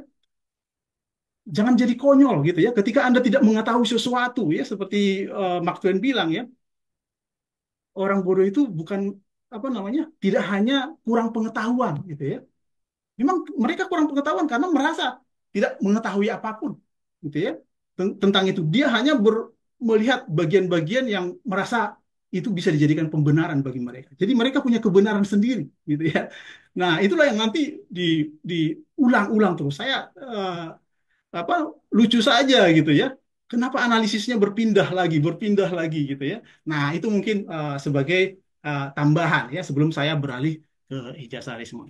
Nah, sekarang saya coba menunjukkan ya, tadi sudah dibahas oleh Mas Roni Teguh ya terkait dengan ijazah Rismon. Karena banyak pertanyaan-pertanyaan ya. Kenapa? Karena saya sudah sempat ya mempublikasikan ya respon dari Yamaguchi terkait dari ijazah si Rismon ini. Ya. Dan itu real. Ya, nggak ada rekayasa di sana. Saya bisa tunjukkan email saya bahwa itu desain ditandatangani ya secara digital. Ya, ada SPF, ada Dikim, ada Demak itu menggunakan server mereka yang mengirimkan ke saya, gitu ya. Nah, tetapi oke lah itu sudah saya sampaikan. Sekarang kita coba lihat kredensialnya, ya, kredensialnya. Saya nggak akan membandingkan apa namanya. Saya hanya membandingkan ijazah yang pernah ditunjukkannya. Nanti teman-teman di sini atau pemeriksa semua itu menilai sendiri, ya, apakah ijazah ini asli atau tidak, gitu ya. Kenapa? Karena kami sudah menemukan, ya, banyak ijazah-ijazah bahkan dari fakultas yang sama dari Yamaguchi, ya, dan itu sangat berbeda jauh, ya. mungkin nggak perlu pakar telematika hadir di sini gitu ya untuk membandingkan itu seperti yang dilakukan dia kemarin di iNews gitu ya. Membandingkan ijazah Jokowi yang udah sama plek gitu ya. Itu nggak perlu seperti itu. Mungkin anak SD pun bisa membandingkan nantinya mana perbedaannya ya. Jadi kita semacam teka-teki lah ya. Oke, saya tunjukkan ya.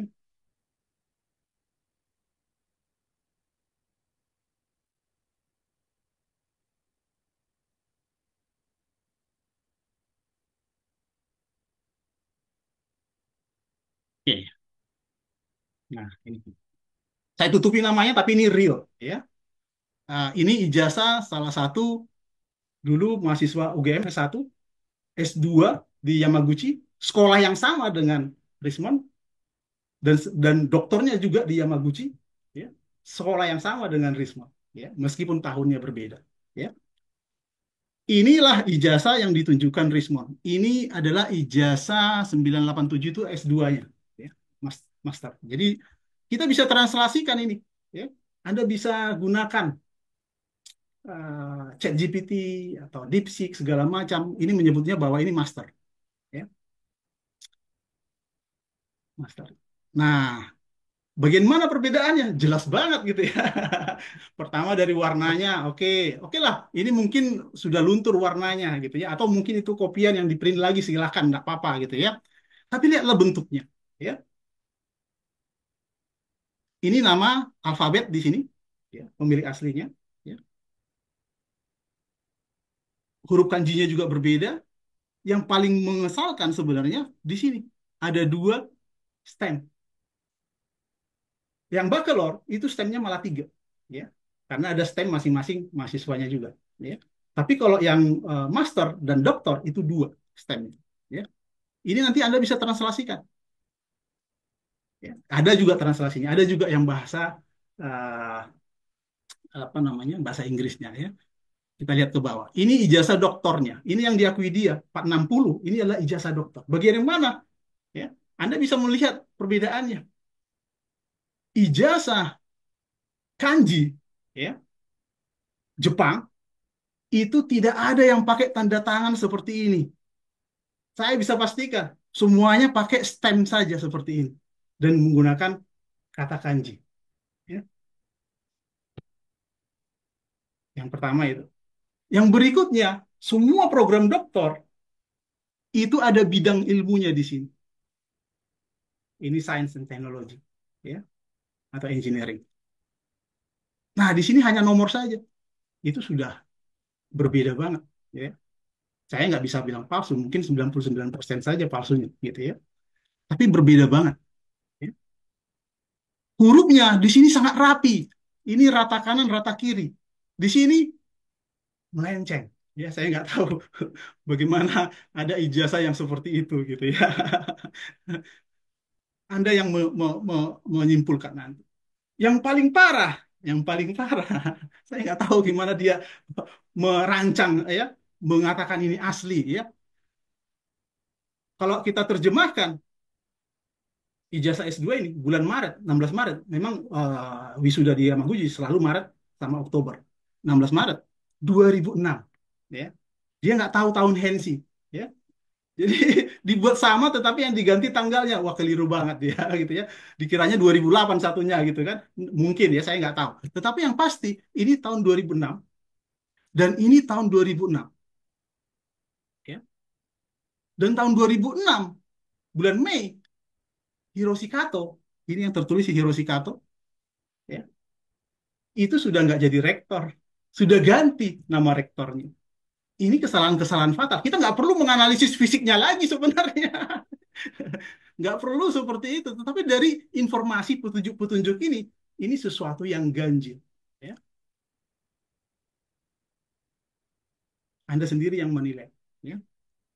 Nah, ini contoh penyetaraan dari Yamaguchi. Ya. Saya tutupi namanya, Doctor of Engineering. Inilah contoh penyetaraan yang benar. Berbeda dengan yang diklaim oleh Rismon. Sertifikat dosen, pendidik, segala macam. Ya. Ini tanggalnya sesuai, ya. Nomor 710, 710. Ya. Saya tutupi namanya karena dia nggak pengen ditunjukkan namanya. Dan ini dosen ya di salah satu PTN terkenal sekarang. Alumni S1 UGM, S2 Yamaguchi, S3 Yamaguchi gitu ya. Nah, ini punya, ya ini sudah terkenal ya, Tun Ahmad Ghazali ya. Ada YouTube-nya, Anda bisa tonton di sini untuk persis. Ini sama seperti ini persis ya kan? Cuman ini memang di scan, jadi warna kuningnya menghilang ya. Tapi ada, masih kelihatan kuningnya sebenarnya ya. Sama seperti ini ijazahnya. Lihat bentuknya. Ini rata kanan, rata kiri, ada dua stem gitu ya. Nah, saya nggak tahu ini stemnya kemana, hilang mungkin saya nggak tahu. Ya. Nah, ini yang dari orang apa namanya kemarin orang Mesir kalau nggak salah ya. Ini versi bahasa Inggrisnya ya, alfabetnya. Mas Jos, Ini contoh yang lain ya, contoh yang lain. Silakan Mas Teguh. di bagian transkrip bagian bahasa Inggris yang di atas. Nah, Ini itu kan ada watermarknya. ya di dalam ini ada watermark. Ya, itu Ada pasti nggak watermarknya bisa setiap dipalsukan. Ya. setiap Ya. ijazah, setiap transkrip itu ada watermark untuk melindungi sebuah sebuah dokumen yang ada di Jepang. Mungkin itu Mas Jos sedikit ya. Oke, Mohon maaf saya oke anu. siap. Ya. Ya, jadi di sini ya setelah kita teliti dari file original yang diupload dari sana itu ada bisa bisa kita munculkan watermarknya ya sama seperti logo di sini nanti yang munculnya. Jadi itu mungkin ya proteksinya ya proteksinya. Selain cap yang di sini, tanda tangannya yang dalam huruf Inggris ya, cap-cap yang di sini juga sangat sulit untuk tiru gitu ya. Nah, ini sudah kelihatan banget perbedaannya dengan yang ditunjukkan oleh Rismon. Ini contoh ijazah dari Osaka, ini punya Ade ya, Pak Ade Kurniawan, ini ahli forensik yang kemarin kita undang juga, kebetulan masih berhalangan. Ini juga kurang lebih sama ya. Jadi nggak ada tanda tangan di sini. Ijazah kanji kok ada tanda tangan seperti tanda tangan apa namanya biasa itu enggak. Jadi berbeda banget. Ya. Saya nggak bilang palsu, tapi itu berbeda banget. Dan setelah kita konfirmasi memang tidak dikeluarkan. Jadi makanya ada wartawan juga sudah menanyakan di sana ya. Ini memang nggak pernah dikeluarkan seperti itu ijazah katanya gitu. Ini yang ditunjukkan hasil capture dari video ya klarifikasinya kemarin ya. Jadi Anda bisa menilai sendiri ya ijazah siapa sebenarnya yang palsu gitu ya. Ijazah sang penuduh atau ijazah yang dituduh ya.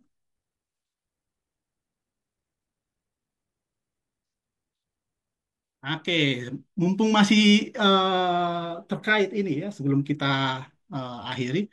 Nah, kemarin si Rismon menantang gitu ya. Ada nggak yang lain gitu ya, yang wah yang bagus seperti itu, yang fontnya sama. Ini saya tunjukkan ya. Teman saya kemarin ya, yang saya katakan kolega saya, Pak Heru Marwata, itu juga dicetakkan menggunakan perdana. Jadi di sini bisa dilihat nih, ya, ada pembatas kertasnya dan pembatas kertasnya ini karena dia memang tahun 88 atau 89 ya, itu sudah jadi tiga cabangnya ya. Sebelumnya kan cuma dua. Ada yang cuma satu cabangnya dia gitu ya. Satu pusat, satu cabang gitu ya. Satu cabang, satu dua dua cabang apa satu pusat dua cabang sampai tiga cabangnya ya. Tergantung dari waktunya. Dan ini menggunakan font yang sama dan ada tanda tangannya. Kalau asumsinya dia, kalau misalnya asumsinya dia hanya bisa di tahun 90-an di Office, ya, itu sudah terbantahkan. Bahkan font ini sama persis ini. Kalau saya analisis ya, fakultas yang depan-depan ini itu sama persis dengan yang ada di Fakultas Kehutanan juga. Ya. Jadi maksudnya semua fakultas yang menggunakan cetakan perdana itu palsu. Ya, ini hal-hal yang konyol menurut kita, yang tidak logis lagi, gitu ya. Ini ada orangnya, ya. Hanya nggak ada foto wisudanya, ada orangnya di sini. Ya. Dan mungkin sekarang lagi menonton juga ya ini kolega saya waktu di UGM ya kebetulan dia memposting juga ijazahnya ketika ribut-ribut tersebut saya wah ternyata di perdana juga Pak bilang oh iya Mas katanya bisa pasti ada fisiknya juga ada ya jadi ini nggak mungkin kita rekayasa juga dan ini ada tanda tangannya juga penuh dan fontnya juga sama ya nah memang beda setiap fakultas mungkin ada yang mewajibkan semua tanda tangannya tapi mungkin ada yang enggak ya tergantung dari fleksibilitas dari setiap fakultas karena setiap fakultas ijazahnya juga ada perbedaan-perbedaan ya ada yang menampilkan nomor apa nomor fakultas ada juga yang tidak dan seterusnya ya jadi kita harus lihat ya zaman itu gitu ya percetakan itu mahal ya mahal. Ya, tidak semua mahasiswa mencetakkan halaman pengesahan dan seterusnya. Nah, itu juga yang dijadikan apa sama si Risman ya. Wah ini loh ijazah yang asli halaman pengesahannya karena mesin ketik. Itu hanya contoh saja saya tunjukkan. Bahkan contoh itu sebenarnya untuk menunjukkan bahwa yang mana tadi ya, saya coba lihatkan ya. Ah, Facebook saya.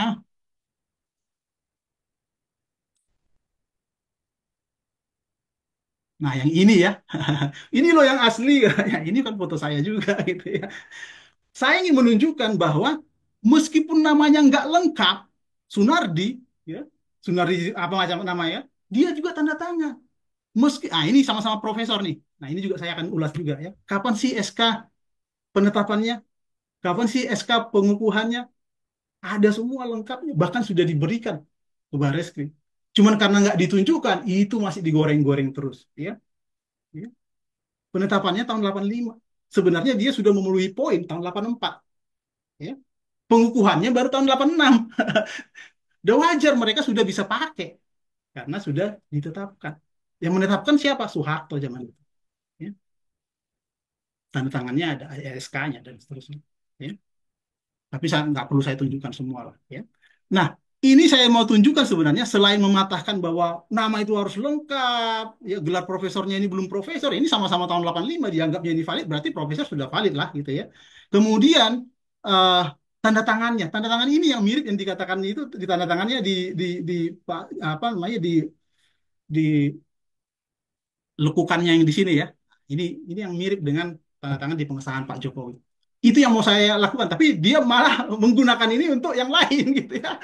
Nah, inilah orang-orang yang mencari pembenaran. Dia tidak peduli kebenaran, ya. Padahal kita sebagai ahli forensik, kita hanya mengungkap fakta yang kita temukan saja, ya. Dan nggak mungkin itu dipalsukan semua karena kita sentuh sendiri, lihat sendiri, rasakan sendiri. Dia sendiri yang nggak mau saya ajak untuk datang langsung. Kita sama-sama yuk, gitu ya. Ternyata malah memplesetkan semua, saya diblokir. Saya bukan hanya sekali diblokirnya, 2 kali. Ya, ketika saya sering mengajak dia FGD sebelum saya ke perpustakaan, saya udah diblokir. Ketika saya di perpustakaan itu, saya telepon, diblokir. Akhirnya saya telepon GSM-nya. Wah, dia terkejut. Kok bisa gitu ya? Ini siapa ini katanya? Wah, ini Joshua Sinambela bilang gitu. Oh iya iya, gimana gimana katanya. Dibuka dulu blokirannya tak bilang. Dibuka dia sebentar, saya kirimkan ininya apa dokumen-dokumen saya, diblokir lagi. Wah, ini beneran atau apa ini? Ini siapa yang pengecut gitu ya? Padahal tampangnya ketika podcast-podcast seperti pemberani gitu ya, jujur gitu ya. Kenapa diblokir? Coba apa salah saya gitu ya? Saya ingin meluruskan, ya. Saya nggak teror dia kok. Berapa kali sih saya apa WA saya nggak pernah telepon dia kecuali itu saja ketika ingin eh, diskusi terkait temuan saya itu setelah saya kirimkan dokumen-dokumen itu, ya. Setelah itu saya diblokir. Bayangkan 2 kali diblokir. Ajakan ketemu bukan hanya itu saja, bukan hanya saya saja. Pada saat tanggal 15 April di UGM, ya, teman-teman UGM udah ingin mempertemukan saya dengan dia, tapi mereka tidak mau. Ya. Mereka lebih prefer ya mendatangi media, mendatangi massa yang ada di sana pada saat itu. Nah, ya ini saya udah berikan semua ya apa namanya eh, yang bisa saya lakukan untuk mengoreksi dia, ya, tetapi disalahgunakan. Nah, sekarang dia harus menghadapi semua itu. Ya. Mudah-mudahan kita nggak tahu lah apa yang terjadi ke depan gitu ya. Mudah-mudahan masih kuat gitu ya. Semua tindakan itu ada akibatnya. Ya. Mungkin itu ya saya kembalikan mungkin ke Mbak Atina. Ya. Baik, Mas Joshua, masih banyak yang bertanya-tanya mengenai SK penetapan eh, Prof. Sumitro yang tadi Anda sudah sempat singgung tadi sedikit. Eh, Oke, oke. karena masih banyak yang bingung mengenai administratif. Apakah penetapan dan pengukuhan ini adalah hal yang berbeda begitu? Publik masih masih banyak yang bertanya-tanya. Baik, baik. Ini saya coba kasih tunjuk ya. Ah, saya sebentar, saya tunjukkan sedikit. Tapi nggak bisa saya tunjukkan semua ya.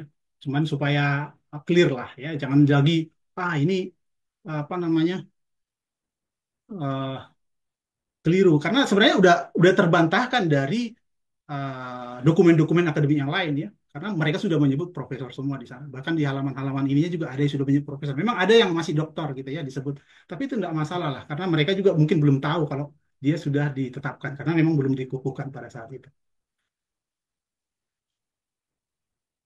Oh ini salah ini. Nah yang ini. Ya.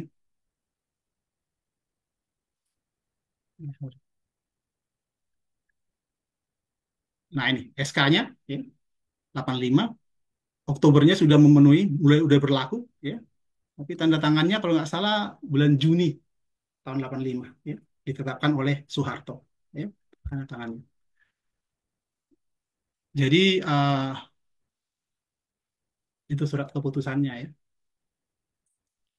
Ya eh, itu mungkin ya. Mudah-mudahan udah menjawab lah gitu ya. Silakan kalau ada yang lain. Baik, kita juga masih menunggu undangan sebetulnya kepada Bapak Roy Suryo, namun beliau masih belum hadir hingga malam hari ini. Eh, Bahkan semalam kita bisa lihat Bapak Roy Suryo menampilkan tampilan ijazah ya di iNews semalam, tampilan ijazah ada yang fotokopian, ada yang belangko asli. Nah, tanggapan Anda, Mas Joshua, terhadap analisis beliau, ada yang katanya huruf A-nya keluar dari logo UGM dan lain sebagainya. Nah, ini publik menjadi bertanya-tanya, apakah memang ijazah ini belangkonya bisa berbeda-beda atau gimana? Kita masih betul-betul bingung gitu. Iya, iya. Yang pertama memang ya itu tadi yang dianalisis itu kan kopian-kopian dari internet, dari media dan seterusnya dan itu otomatis tidak berdasar sama sekali ya. Tidak, itu bukan bukti lah istilahnya. Jadi mereka sekarang mencari bukti apapun itu sudah terbantahkan sebenarnya. Kenapa tidak memiliki kualifikasi sebagai alat bukti gitu ya? Kenapa? Karena mereka punya aslinya gitu ya. Nggak pernah nyentuh aslinya dan seterusnya. Dan ini sudah diverifikasi oleh Bareskrim melalui laboratorium forensik. Nah, laboratorium forensik itu memeriksa bukan hanya sekedar mencocok-cocokologi gitu ya, tapi mereka memeriksa kertasnya, ya, memeriksa apa namanya watermarknya, memeriksa apa namanya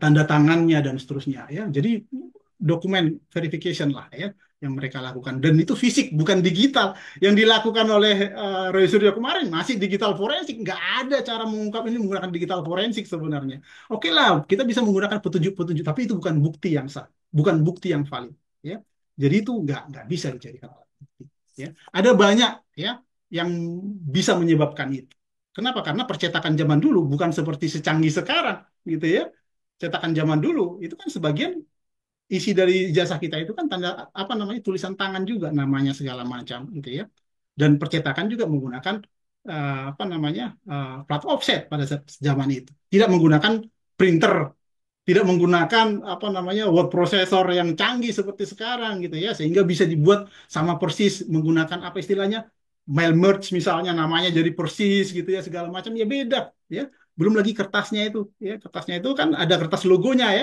nah kertas logonya ini beda menyetaknya bukan saat mencetak tulisan itu gitu kan jadi posisinya bisa saja ya ada bergeser atau tidak tapi itu ada banyak kemungkinan dan otomatis itu tidak bisa jadi bukti ya itu hanya asumsi-asumsi saja.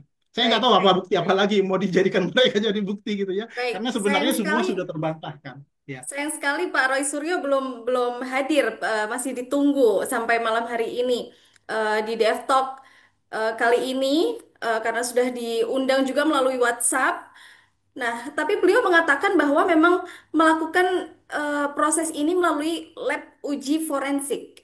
Nah, sebetulnya seperti apa sih Mas Yuswa? Lab forensik itu seperti apa? Karena publik juga bertanya-tanya karena eh, pihak penuduh itu seringkali juga mengatakan bahwa mereka melakukan analisis melalui lab uji forensik. Nah, sebetulnya apa sih yang dimaksud dengan lab forensik itu dan siapa yang berhak untuk melakukan uji forensik? Dan laboratorium itu bentuknya mungkin seperti apa gitu ya, publik bertanya-tanya. iya, iya, masing-masing ya. Jadi laboratorium itu banyak jenisnya ya. Laboratorium banyak jenisnya. Ada digital forensik ya. Kemarin Pak Nu sudah menjelaskan apa sih digital forensik, ada standar-standar yang harus mereka ikutin, bahkan diuji oleh pihak-pihak eksternal dan seterusnya sehingga dia bisa lolos uji laboratorium tersebut. Begitu juga lab yang lain, lab fisika, lab untuk dokumen ya dan seterusnya ya. Jadi tidak sembarang orang ya apa namanya dengan mudah melakukan apa namanya melakukan menyebut sebagai itu pemeriksaan forensik ya. Nah, kalau di kedokteran kan ada juga ya, dan itu ada dokter-dokter spesialis khusus untuk melakukan forensik tubuh misalnya dan seterusnya ya. Jadi uh, karena ini fisik ya, saya nggak terlalu memahami bagaimana laboratorium fisik bekerja ya, fisik atau dokumen itu bekerja, karena saya juga nggak belajar itu. Yang saya pelajari digital forensik. Nah, kalau digital forensik itu ada alat-alatnya jelas gitu ya. Ada contohnya misalnya saya tunjukkan ya ada namanya Celebrate, ada namanya XRY, ya, seperti ini XRY ya. Jadi untuk mobile forensik, kemudian ada eh, jadi dari sisi peralatannya, laboratoriumnya ada UVET misalnya Celebrate ya. Kemudian ada software-software yang seperti tadi saya tunjukkan ya, seperti ini ya. Untuk rata-rata karena banyak kasus yang berhubungan dengan mobile, banyak mobile gitu ya. Ada juga yang hubungannya dengan komputer gitu ya, komputer misalnya. Ini kita punya alat forensik ada namanya Wright Blocker. Nah, ini kemarin yang disampaikan oleh Mas Nul itu ya, bagaimana proses forensik imaging harus punya alat-alat seperti ini ya, Wright Blocker ya, dan seterusnya. Kemudian ada yang disebut dengan Faraday Bag ya, bagaimana cara mengamankan alat bukti ya dari frekuensi dan seterusnya. Kemudian ada ribuan konektor-konektor seperti ini yang kita gunakan gitu ya. Nah, selain alatnya ya, ada SOP-nya, ada prosedurnya. Dan ada SDM-nya. Ya, SDM-nya juga diuji, harus certified macam-macam gitu ya. Kalau misalnya dia mengoperasikan Celebrate, ada sertifikasinya khusus ya. Ya, untuk cyber forensik ada sertifikasinya khusus ya dan seterusnya dan seterusnya. Nah, untuk multimedia forensik misalnya ya, ada video forensik, audio forensik gitu kan, ada image forensik ya. Ini juga ya punya alat-alat khusus ya. Jadi tidak sembarangan orang menyebut bahwa oh saya sudah melakukan forensik, khususnya digital forensik ya. Kalau dia belum pernah ya melakukan katakanlah pemeriksaan forensik yang real, yang bisa digunakan menjadi bukti di pengadilan dan itu diterima di pengadilan dan itu nggak layak disebut ahli. Ya. Nanti bisa dicari ya namanya. Apakah aku memang pernah? Oke lah, Rismond pernah 2 kali maju di pengadilan, tapi apakah pendapatnya diterima? Itu kan pertanyaan besar. Ya. Apakah pendapatnya digunakan untuk mengambil keputusan? Itu kan pertanyaan besar. Ya. Kita nggak menemukan itu di putusan Mahkamah Agung GOID misalnya, gitu ya. Biasanya putusan-putusan pengadilan akan dicantumkan di sana, dan pendapat-pendapatnya juga dicantumkan di sana sebagai dasar pengambilan keputusan. Itu nggak ditemukan. Ya. Kemudian ya, saya ingin banyak narasi-narasi juga di luar membandingkan saya dengan Rizwan. Apa karyamu? Apa karya saya gitu kan? Saya bukan akademisi, saya bukan researcher ya yang melakukan mempublikasikan buku dan seterusnya. Tetapi saya memeriksa alat bukti. Berapa barang bukti yang sudah saya periksa? Ada ratusan. Berapa kasus yang sudah saya selesaikan? Ada ratusan. Ya. Itu bedanya. Bahkan ada kasus-kasus yang kita tangani berhubungan dengan ELA, berhubungan dengan yang lain tadi, itu dari luar negeri. Ya. Jadi ada yang melibatkan Perdana Menteri, melibatkan menteri dari negara tetangga kita. Mereka jauh-jauh datang ke Jogja untuk melakukan pemeriksaan forensik terhadap suatu video, membuktikan keasliannya. Kenapa? Karena mereka nggak percaya dengan katakanlah lembaga yang berwenang di sana. Ya, ketika itu kita periksa kurang lebih seminggu gitu ya, dan kita keluarkan hasilnya. Nah, setelah keluar hasilnya, ya, beberapa hari kemudian hasil dari laboratorium forensik mereka baru keluar. Hasilnya sama persis gitu ya. Jadi kurang lebih seperti itu. Jadi mereka udah tahu dulu hasilnya ya dari pemeriksaan yang kita lakukan. Sekarang juga kita lagi menganalisis berbagai kasus-kasus di luar ya. Jadi ada beberapa klien yang membutuhkan menganalisis video-video, kita kurang lebih seperti itu. Itu mungkin ya. Jadi pengalaman kasusnya ya yang dilihat ya. Jangan di jumlah artikelnya, bukunya. Tadi Pak Teguh sudah menyampaikan kalau buku-bukunya Rismond itu how to. How to itu artinya buku-buku panduan. Sekarang udah orang nggak butuh panduan. Semua orang tanya ChatGPT dan seterusnya. Ya. Tapi berapa kali dia mengeluarkan laporan pemeriksaan forensik digital? Ya, itu sebenarnya. Dan itu bisa digunakan sebagai alat bukti. Itu sebenarnya ahli digital forensik. Ahli digital forensik ini bekerja di belakang layar. Ya. di belakang lab, ya. Bukan koar-koar menuduh seseorang, bukan. Ya, kita bekerja ketika diminta. Ya. Ya. Saya menerima banyak sekali permintaan supaya menjadi narasumber, ikut podcast, ikut debat dan seterusnya. Saya nggak ingin terkenal. Ya, buat apa terkenal? Kita cukup menikmati apa yang sudah kita lalui sekarang. Intinya itu saja. Ya. Kalau rezeki pasti datang sendiri kalau menurut saya gitu ya. Nggak harus terkenal seperti orang-orang yang diundang di depan sana ya. Keluar-keluar tapi salah pula gitu kan. Nah, mungkin itu tambahan-tambahan dari saya, Mbak Atina. Ya. Baik, baik Mas Joshua. Ternyata tidak semudah itu gitu ya untuk melakukan uji di lab forensik digital. Mungkin kita ke Pak Roni sebentar. Oke. Banyak yang telah mengedit ya Pak dan memanipulasi visual dari tayangan-tayangan ijazah, kemudian skripsi, dan kemudian disebarluaskan sebagai analisa forensik. Apakah itu masuk kepada kategori pelanggaran etik menurut Pak Roni sebagai masuk kita bilang ahli juga ya Pak? Jangan, jangan dibilang ahli lah, biar anu aja, akademisi aja.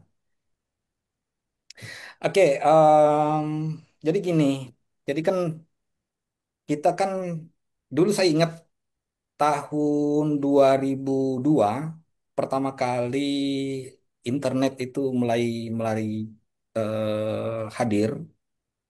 Jadi dulu pakai apa ya produknya dulu pakai Telkomsel dulu Telkomsel Telkomnet instan rasanya itu sorry sorry. Ah, dan kecepatannya cuma 64 kilo. Jadi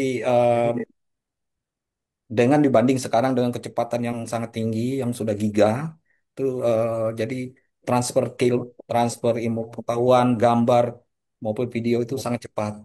Nah, terkait dengan dipotong-potongnya transkrip, ijazah dan sebagainya, apakah pelanggaran etika? Em, jadi gini, ijazah itu kan suatu hal yang yang kita miliki, karena hanya kita sendiri yang tahu itu bahwa nilai kemampuan kita secara transkrip nilainya B dan C eh, atau D misalnya itu, karena eh, kita sendiri yang tahu. Nah, sewaktu kita melamar pekerjaan atau kita melamar sesuatu ke tempat yang membutuhkan keahliannya kita, yang dibutuhkan dengan jurusannya kita, mereka akan melihat itu sebagai standar bahwa seseorang ini dia dulu pernah belajar atau tidak untuk dalam suatu subjek mata kuliah atau dalam jurusan tersebut. Nah, mungkin kan sekarang kan dunia kerja kan melihat IPK, kemudian dia melihat subjek-subjek yang pernah dipelajarinya. Nah, terus yang kedua, apakah itu pelanggaran etik? Ya, saya pikir ya kalau kita menampilkan ijazah kita nanti di copy orang, dibeli orang, kan jadi bermasalah. Saya kemarin dengan Mas Jos, saya kirim Mas Jos nih ada ijazah ini. Jadi teman-teman DF Talk, Digital Forensik komunitas itu bisa kita beli nih ijazah-ijazah luar negeri dengan dengan sesederhana itu dengan daerah digital ini. Kenapa? Karena template-nya itu sudah ada. Yang membedakan adalah tadi ada kode-kode tertentu yang kalau di ijazah Jepang kita seal-nya ada dua. Kalau S1 itu ada tiga malahan. Kemudian di ijazah kanjinya itu tidak tanda tangan yang seperti yang diperlihatkan tadi. Nah, kita punya punya kanji yang spesial. Jadi itulah salah satu kebanggaan yang kita pegang. Artinya ada dua ijazah yang satu transkrip bahasa Inggris, satu yang berbahasa kanji. Termasuk juga dulu waktu saya di apply beasiswa, saya kan minta translatekan dari bahasa Indonesia ke bahasa Inggris untuk S2 saya yang di Gajah Mada. Jadi titel saya waktu itu yang MT jadi Magister Engineering. Nah, eh, dan itu yang dipakai untuk di luar negeri sana. Artinya mereka membaca bahwa oh dia ini saya adalah lulusan Gajah Mada di Magister Teknologi Informasi.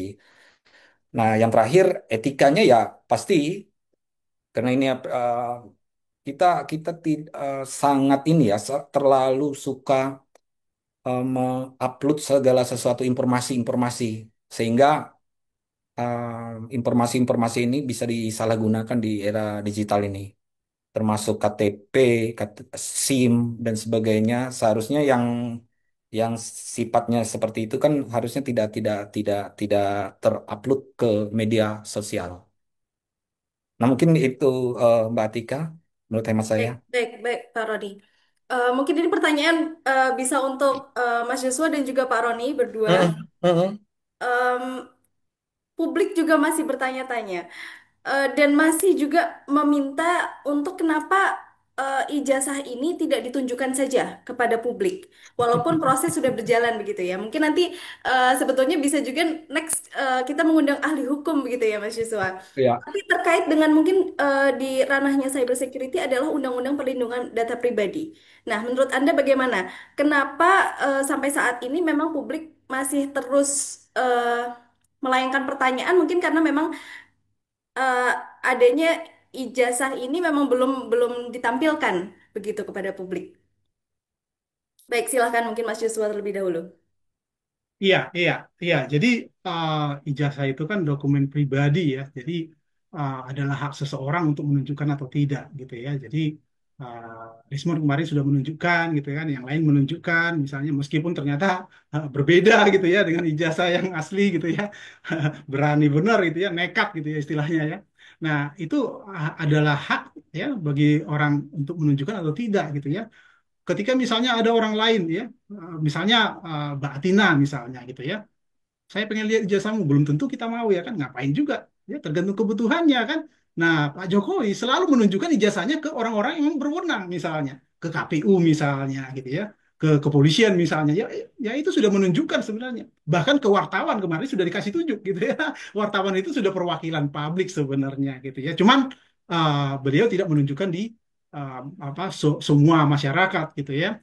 Nah, ya itu dia punya alasan sendiri lah ya, kita nggak bisa apa namanya memaksa dia untuk menunjukkan ke masyarakat gitu ya, tetapi yang pasti itu sudah dikasih tunjuk ke banyak pihak sebenarnya, ke kepolisian pada saat dia mengadu katakanlah ke mana namanya, ke KPU. Pak KPU bertingkat ya, mulai dari kota, provinsi ya sampai ke KPU pusat, itu sudah dikasih tunjuk aslinya sehingga dia terverifikasi, bahkan sudah diverifikasi ke lembaga yang mengeluarkannya, kira-kira seperti itu. Jadi itu hak lah ya. Jadi kalau misalnya kita harus memaksakan, saya kira kita keliru juga ya. Ngapain juga ya, gitu ya. Kecuali orang yang menuduh ijazah palsu tadi gitu ya. Orang yang menuduh ijazah palsu wajib harus menunjukkan ijazah aslinya gitu ya. Nah itu yang dilakukan dia. Tetapi ya saya nggak tahu itu benar atau Baik, tidak asli. karena kemarin sampai ada yang menangis untuk meminta ditunjukkan ijazah begitu. Saya kira nggak semua orang menginginkan ijazah itu ditunjukkan. Ya saya sendiri nggak peduli ijazahnya Jokowi ada apa enggak gitu ya.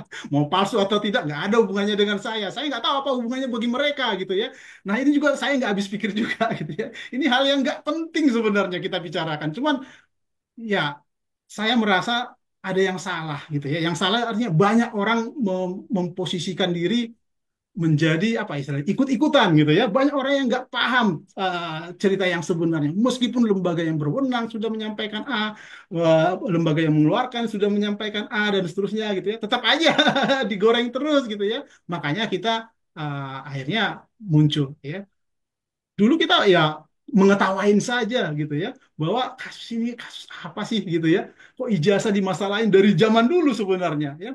Nah, yang menarik ya, tadi saya coba ingat-ingat lagi ya, kapan, dari mana dokumen ijazahnya Jokowi ini, bukan skripsi terutama ya, skripsi Jokowi ini. Sebenarnya kasus ijazah ini sudah, atau skripsi ini sudah ada sejak tahun 2020. Ada orang yang mempertanyakan sebenarnya. Dan sumbernya juga ada di internet. Sebentar saya kasih tunjuk sebentar ya. Jadi ini juga mematahkan beberapa asumsi-asumsi yang lain. Jadi skripsi Jokowi itu sudah ada yang mempublikasikan jauh sebelum Jokowi jadi presiden. Ya, saya coba tunjukkan. Ya. Hmm. Saya remove spotlight dulu ya, karena saya buat di background saya.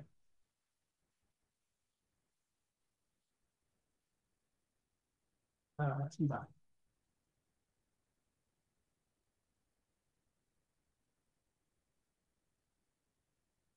Saya simpan di mana tadi di URL-nya.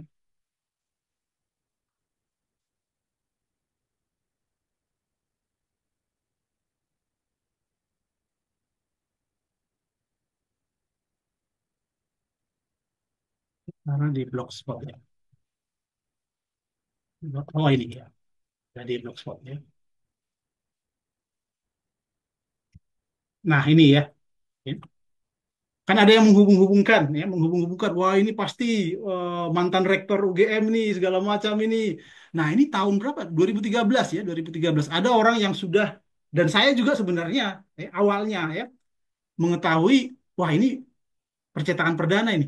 Kata kuncinya di situ. Dari mana? Dari sini. Ya. Ini sudah ada sejak tahun 2013. Anda bisa cek nanti di archive.org ya. Itu situs yang mengarchive semua situs yang ada di internet ya. Itu sudah ada. Jadi di foto ini ya, saya melakukan apa namanya menjelaskan ya pembatas ini. Ya. Jadi pembatas ini saya lakukan pengubahan perspektif, saya perbaiki supaya melihat ini apa sih tulisannya. Oh ternyata ada tulisan jasa pengetikan atau percetakan perdana. Wah berarti ada perdana nih, ya. Jadi ketika heboh-heboh dulu itu saya udah cari perdana ini di mana. Ternyata sudah tutup semua gitu ya, udah nggak ada lagi sekarang gitu ya nama percetakan perdana. Mungkin dulu masih ada orang-orang yang ini meneruskan di tempat yang lain atau berganti nama, saya nggak tahu ceritanya seperti apa. Nah dari situ ya baru saya coba tanya-tanya ya ke teman-teman dosen, kemudian ketanyakan ke fakultas gitu ya. Nah ini benar nggak perdana? Oh ternyata benar. Saya dikasih tunjuk. Ya memang di sini rata-rata pakai perdana Pak, katanya gitu. Percetakannya. Akhirnya ya udah saya dokumentasi lah pada saat itu.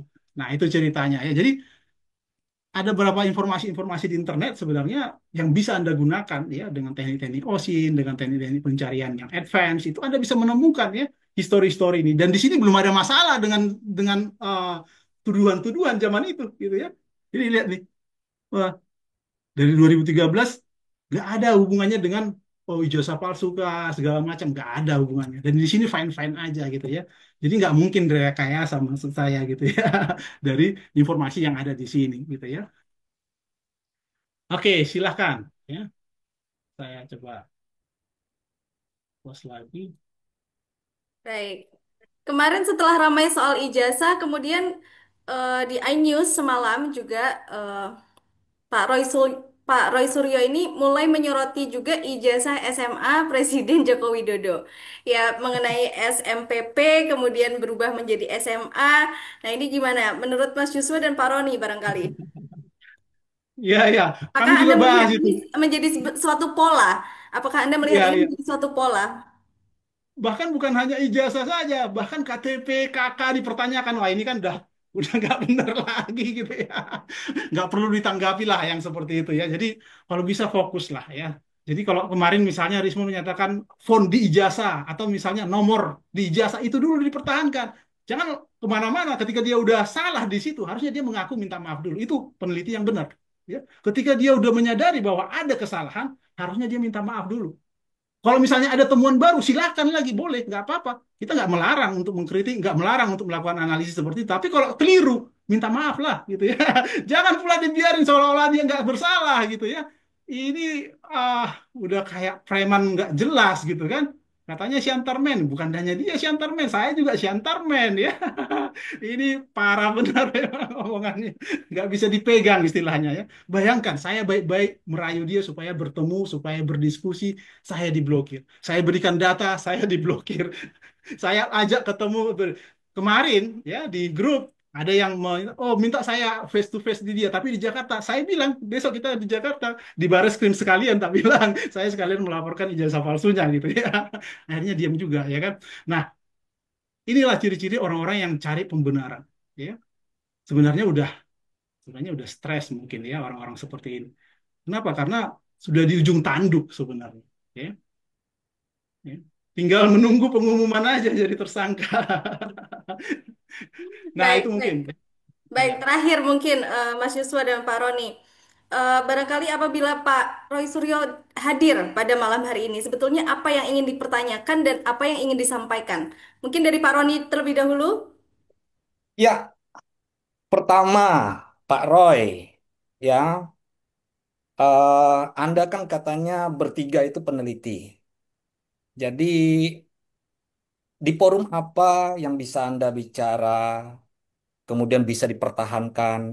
Nah, bukan di media sosial atau di media masyarakat gitu. Karena itu jalurnya kan satu arah. Kalau di forum internasional atau nasional, yang di mana di situ saya sebidang, kita akan bisa lihat bahwa itu ini penelitian benar-benar penelitian atau hanya cuma eh ya itu saya bilang dulu apa yang masuk sampah ya keluar ya sampah. Gitu. Nah, terus di forum apa mereka akan menulis jurnal itu? Yang paling tinggi ya grade-nya. Saya kasih tahu untuk grade di keteknikan di IEEE. Itu asosiasi di bidang electrical dan computing. Bisa mau nembus di situ? Saya yakin enggak, enggak bermutu gitu loh. Atau ke Springer kita ya, percetakannya. Atau kita turunkan lagi ke bidang-bidang yang lain, Nature atau jurnal-jurnal yang lain, Wiley misalnya. Apa mau nulis di situ gitu hasil penelitiannya. Tapi kalau misalnya penelitiannya ini untuk membuktikan sesuatu yang bisa kita bantah sangat datanya banyak kok gitu. Dan dan itu bisa dilihat gitu. Mas Jos tadi menampilkan juga. Nah, apalagi yang ijazah-ijazah yang penuduh ini. Ya kalau di rekayasanya bahasa Inggrisnya yang typonya itu dikirim lagi ke ban PT kan kalau orang jeli akan kelihatan tuh typonya di ijazah S2-nya. Ya bahasa Inggris. Nah, yang ini direkayasa kanjinya lagi. Waduh, gitu. Kita, saya dan Mas Jos itu sampai tertawa. Kok ini berani-beraninya itu dia menipu bangsa Indonesia ini dengan hal-hal yang seperti ini. Itu saya setuju dengan Mas Jos tadi. Tinggal menunggu aja. Jadi saya percaya kalau orang Jepang itu kalau sudah mengkonfirmasi pakai domain menggunakan domain resmi Yamaguchi Go apa Japan ID itu sudah resmi. Ada seal-nya lagi di bawahnya itu. Jadi tidak perlu lagi pakai pakai lembaran surat ini. Jadi pakai email aja sudah cukup bahwa itu sudah mengatakan bahwa tidak ditemukan disertasi maupun tesis bahkan ijazah tidak pernah kami keluarkan. Titik. Itu bisa dipastikan 1% ya, anu Mas Jos ya. 1% aja. 1% palsu gitu ya. Ya 1% palsu aja kita dulu. Gitu. Nggak usah yang banyak-banyak ya. 1.001 triliun persen palsu kan kebanyakan 1% aja dan Mas Jos. Ya silakan Mas Iya, Jos. iya. Ya, ya, ya. Saya ingin menambahkan ya. Jadi apa namanya? eh, Sering orang-orang sana menyatakan ini kajian ilmiah, ini kebutuhan akademik gitu ya. Nah, harusnya kajian ilmiah atau penelitian itu hasilnya adalah paper gitu ya. Paper yang jelas metodologinya gitu kan, yang jelas sumbernya dan seterusnya. Jadi dari situ saja udah terbantahkan kalau mereka tidak melakukan kajian apapun sebenarnya. Mereka hanya menggesek ya, menggunakan asumsi-asumsi saja gitu ya. Nggak ada penelitiannya yang benar di sana gitu ya. Mulai dari analisis digital, ELA, apapun lah itu, deep face, itu analisis abal-abal semua ya. Nggak ada pemeriksaan digital forensik seperti itu. Ya. Belum lagi secara prosedur mereka sudah sangat keliru ya kan. Menggunakan data-data di internet tanpa ada surat perintah, tanpa ada surat tugas, tanpa ada permohonan dari siapa. Siapa sih yang minta mereka memeriksa itu? Oh, atas nama rakyat. Siapa rakyatnya gitu ya? Saya enggak tuh. Saya rakyat, tapi saya enggak minta mereka tuh. Buat apa juga enggak ada gunanya ya kan?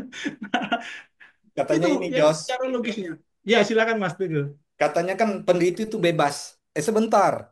Kalau itu Ya, penelitian di bidang kesehatan, kalau menyentuh atau mengambil darah itu harus ada izinnya, nggak bisa. Sesuatu tuh. Benar kata Mas Jos, ada prosedurnya, ada izin, ada suratnya. Jangan jangan jangan jangan jangan berlindung di balik peneliti. ya, Kita ngambil darah primata aja itu harus izin loh. Kalau betul. yang lain-lain bisa. Tapi masuk ke lokasi, kita harus izin juga. Nah, makanya saya setuju dengan Mas Jos. Harus ada izin, harus ada prosedur, ada ada aturannya, etikanya ada gitu. Silakan Mas Jos. Sorry saya potong tadi. Iya, iya. Jadi seperti itu Mbak Alina. Baik. Kita sampai sekarang masih menunggu, tapi mungkin memang yang bersangkutan belum bisa hadir di malam hari ini. Sayang sekali karena tuduhan-tuduhan beliau jadi tidak bisa ditampilkan pada malam hari ini begitu, dan juga tidak bisa didebat gitu ya. Sepertinya akan seru sekali kalau misalnya Bung Roy Suryo ini bisa hadir pada malam hari ini. Baik, Iya, mungkin. iya. Baik, mungkin penutup pada malam hari ini di Dev Talk episode ke-21 analisa cocok logi para penuduh. Hari ini kita bukan hanya meluruskan tuduhan, kita juga sedang memperjuangkan warasnya akal sehat. Karena kalau kebohongan dibiarkan bersuara lebih nyaring dari ilmu, maka yang runtuh bukan hanya reputasi seseorang, tapi masa depan logika publik. Saya Atina Cahyani, terima kasih sudah menyaksikan DF Talk pada malam hari ini. Terima kasih banyak Pak Joshua, terima kasih Pak Terima Roni, kasih Mbak Alina. terima Terima kasih kasih Mas Mas Muhammad. Roni.